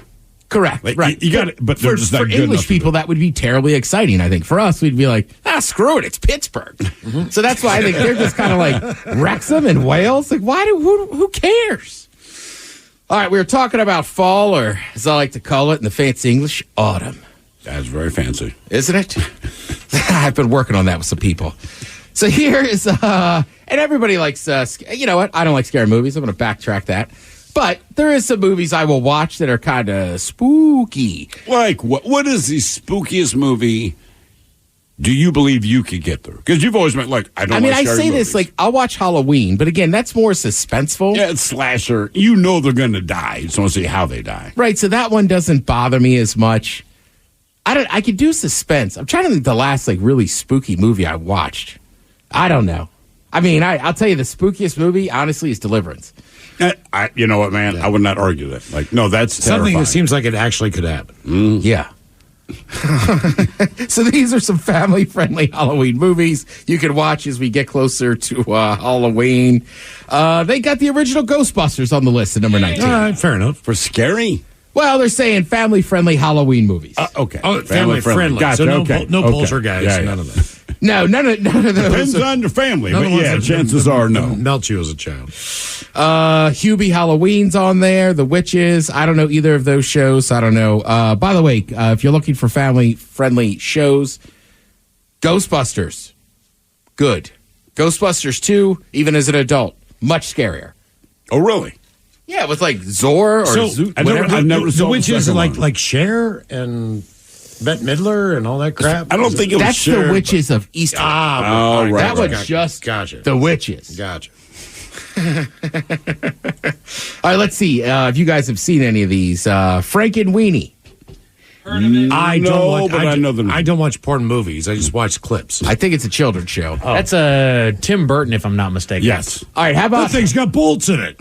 How about Hotel Transylvania? Seen it a million times. Yeah, I've seen the second one. I've never seen the first one, so I was lost. But what do you guys do on the weekends? There's nothing. I have kids. There's nothing scary about Hotel Transylvania, but it's a well done movie. They don't make and the that's monsters Adam scary, Sandler, right? It's Adam Sandler, so it's just that but he did have a great line that I respected because he's a vampire. His daughter's like half vampire. She meets a human kid. So he's not excited. It's like Little Mermaid, but with vampires. Right. So he's not excited that she's with a human kid, but the kid finds out that her dad's a vampire. So he's like, oh, my God, you're a vampire. He's like, yes, I'm a vampire. Will this kill you? He's like, yeah, will this kill you? No. And he goes, I heard a wooden stake through your heart. And I love this line. And he goes, what would that not kill? I'm like, that's a good point. Well, garlic will give me a I watched the second one, and there's actually some funny stuff. No, it's a good franchise. It is. Never heard of this one. Mom's got a date with a vampire. Yes. Jesus, what? Yes. That's an old Disney movie. From 2000. Yeah, I've seen that one a handful of times. I do it. It came out when I was a kid. Ton of fun. I liked it. I don't know if it holds up because it is kind of a kids movie from back in the early 2000s. They're family friendly, right? So I enjoyed it. I'm sure I would find it a lot cheesier these days. All right, it's The Great Pumpkin, Charlie Brown. Yeah, I think everybody's seen that one. Goosebumps makes the list. I know a lot of kids like that. My Monster God, Squad. I've seen that a million times. All right, now let's get into the top five. Right, like number 7, you have The Nightmare Before Christmas. Tim Burton. Number 6, Gremlins, which I'm shocked kind of made the list. Still scary. I'm with you. Those Gremlins scared the crap out of me. Yeah, if you're a kid, they terrify you for sure. Casper the Friendly Ghost. Yeah. Scary. Is that the family friendly? Sorry, man. Come on, Sorry. man. So I know I keep forgetting. I'll tell you what's scary. Ricci? What's that? Is that the one with Christina Ricci? I would think so. It's the How original. about the Goonies? No Goonies. They did not make the list. Yeah. The scariest thing about Casper is he's an adult now, and he hit on my girl. Friendly ghost. Bought her a mattress. Yeah, too friendly. I was like, what are you doing in her bedroom? They named the mattress after me, Mama. All right. I see what you're doing. The Addams Family. Number 3 on the list is Beetlejuice. We just watched that the other freaking night. I really did not want to watch it. The kids insisted on family movie night. My wife said, let's watch Beetlejuice. Instead of renting it, she bought it. Yeah. All right. Oh, nice. You can watch it whenever. 15 minutes into the movie. Oh, that's like buying stock. She's snoring on the sofa. My son did other things. My daughter wanted to do other things. And I'm like, but we bought it. We're going to watch it together. Halloween Town from 1998. I don't remember that one either. That feels like, Mike, me and you should have watched that. That was in my era. I watched it pretty much every year. It was fine. Again, I don't know that it holds up, but there's definitely some nostalgia in my age group for it. All right, the number 1 on the list for family-friendly movies you could watch for your movie night, Hocus Pocus. Classic. Yeah, saw it once after I had kids.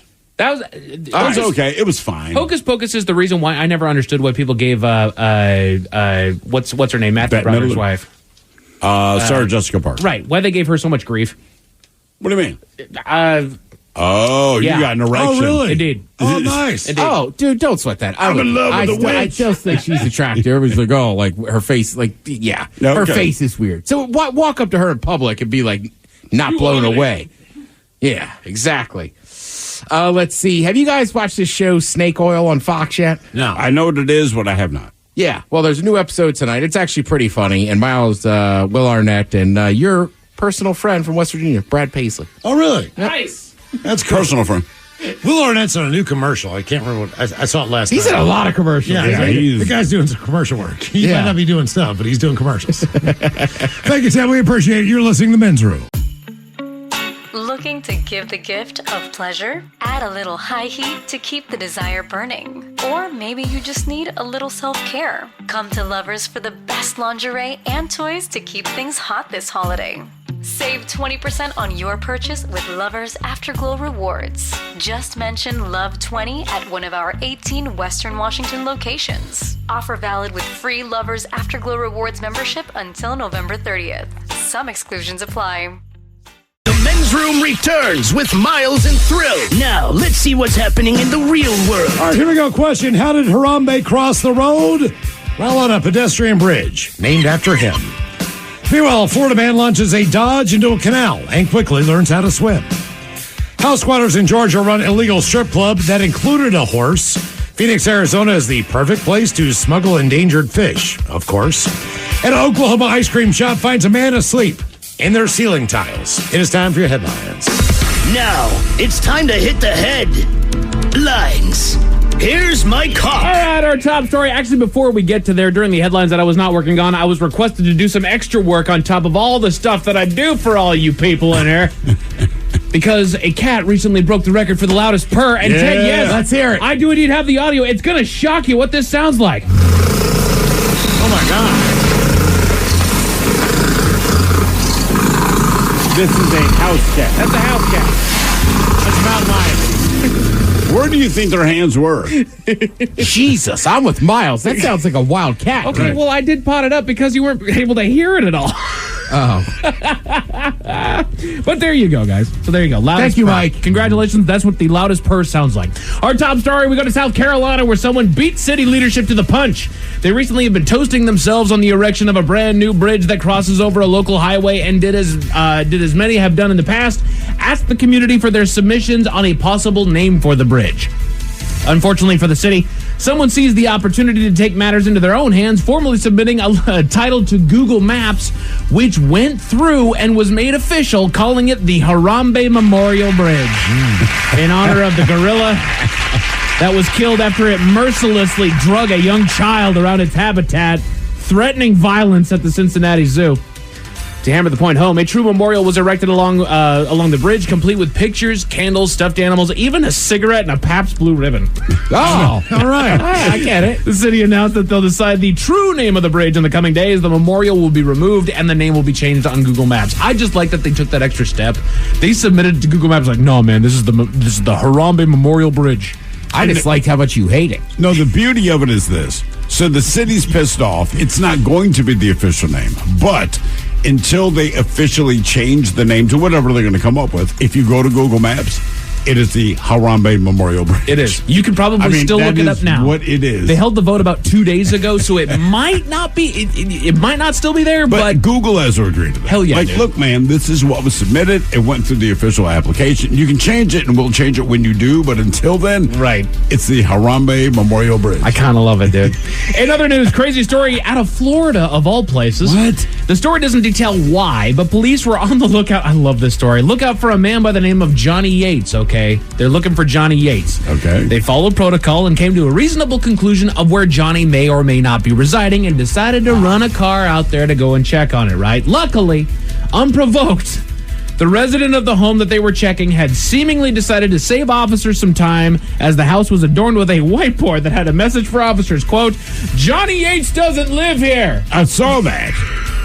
I can't believe that didn't work. Spoiler alert. Sadly for the resident, this just wasn't the thorough work that these officers wanted to put in, and they posted up outside calling for Johnny to come out. But he didn't, because, he doesn't live there. It's on the board. Johnny H. does not live here. They literally wrote that and put it on the board. That's awesome. When they didn't, they deployed the smoke and had a canine unit to discover, what do you know? Johnny actually was inside the home. No. Son of a bitch. My God. But what about the sign? He's now facing charges, as are his accomplices that sheltered him. Way to go, everybody. Brilliant. It's probably a body double, Mike. Yeah, it's a clone. I bet there was Like birds Eminem. there. You're damn right. I bet there was birds too, man. Men's room sports, not much on tonight. However, the MLB playoffs do continue with Houston in Texas for Game 3. Keep in mind the Rangers are currently up in that series 2-0. I believe that's a 7-game series, so they just need 2 more wins to lock it in and head on over to the championship series, if I'm not mistaken. Or is this the championship series? Do we remember? This is the ALCS, This is American League Championship Series. Okay, so the Rangers need 2 more wins to make their way on over to the World Series. So just keep in mind that's over on FS1. That's already underway if you want to go and check that one out. There's a lot of words said. It's the Alks. It's spelled. Yeah. That's it for your sports tonight and your headlines. With that, Mike Hawk is out. Thank you, sir. We'll see you next time for Return of Big Dummy, and the head chef is back with Ted's Meat and Potatoes. The lovely Taryn Daly is up next. Yes, indeed. It is all true. But in the meantime, we be all about this bitch for 180 seconds or so. So until then, please do what you do best. And for Aletha's sake, stay beautiful. Stop talking over Studio me. audience. Wardrobe and makeup provided by Mantastic Limited. This has been a presentation of the Men's Room Radio Network. Oh, man! A Double Flush production.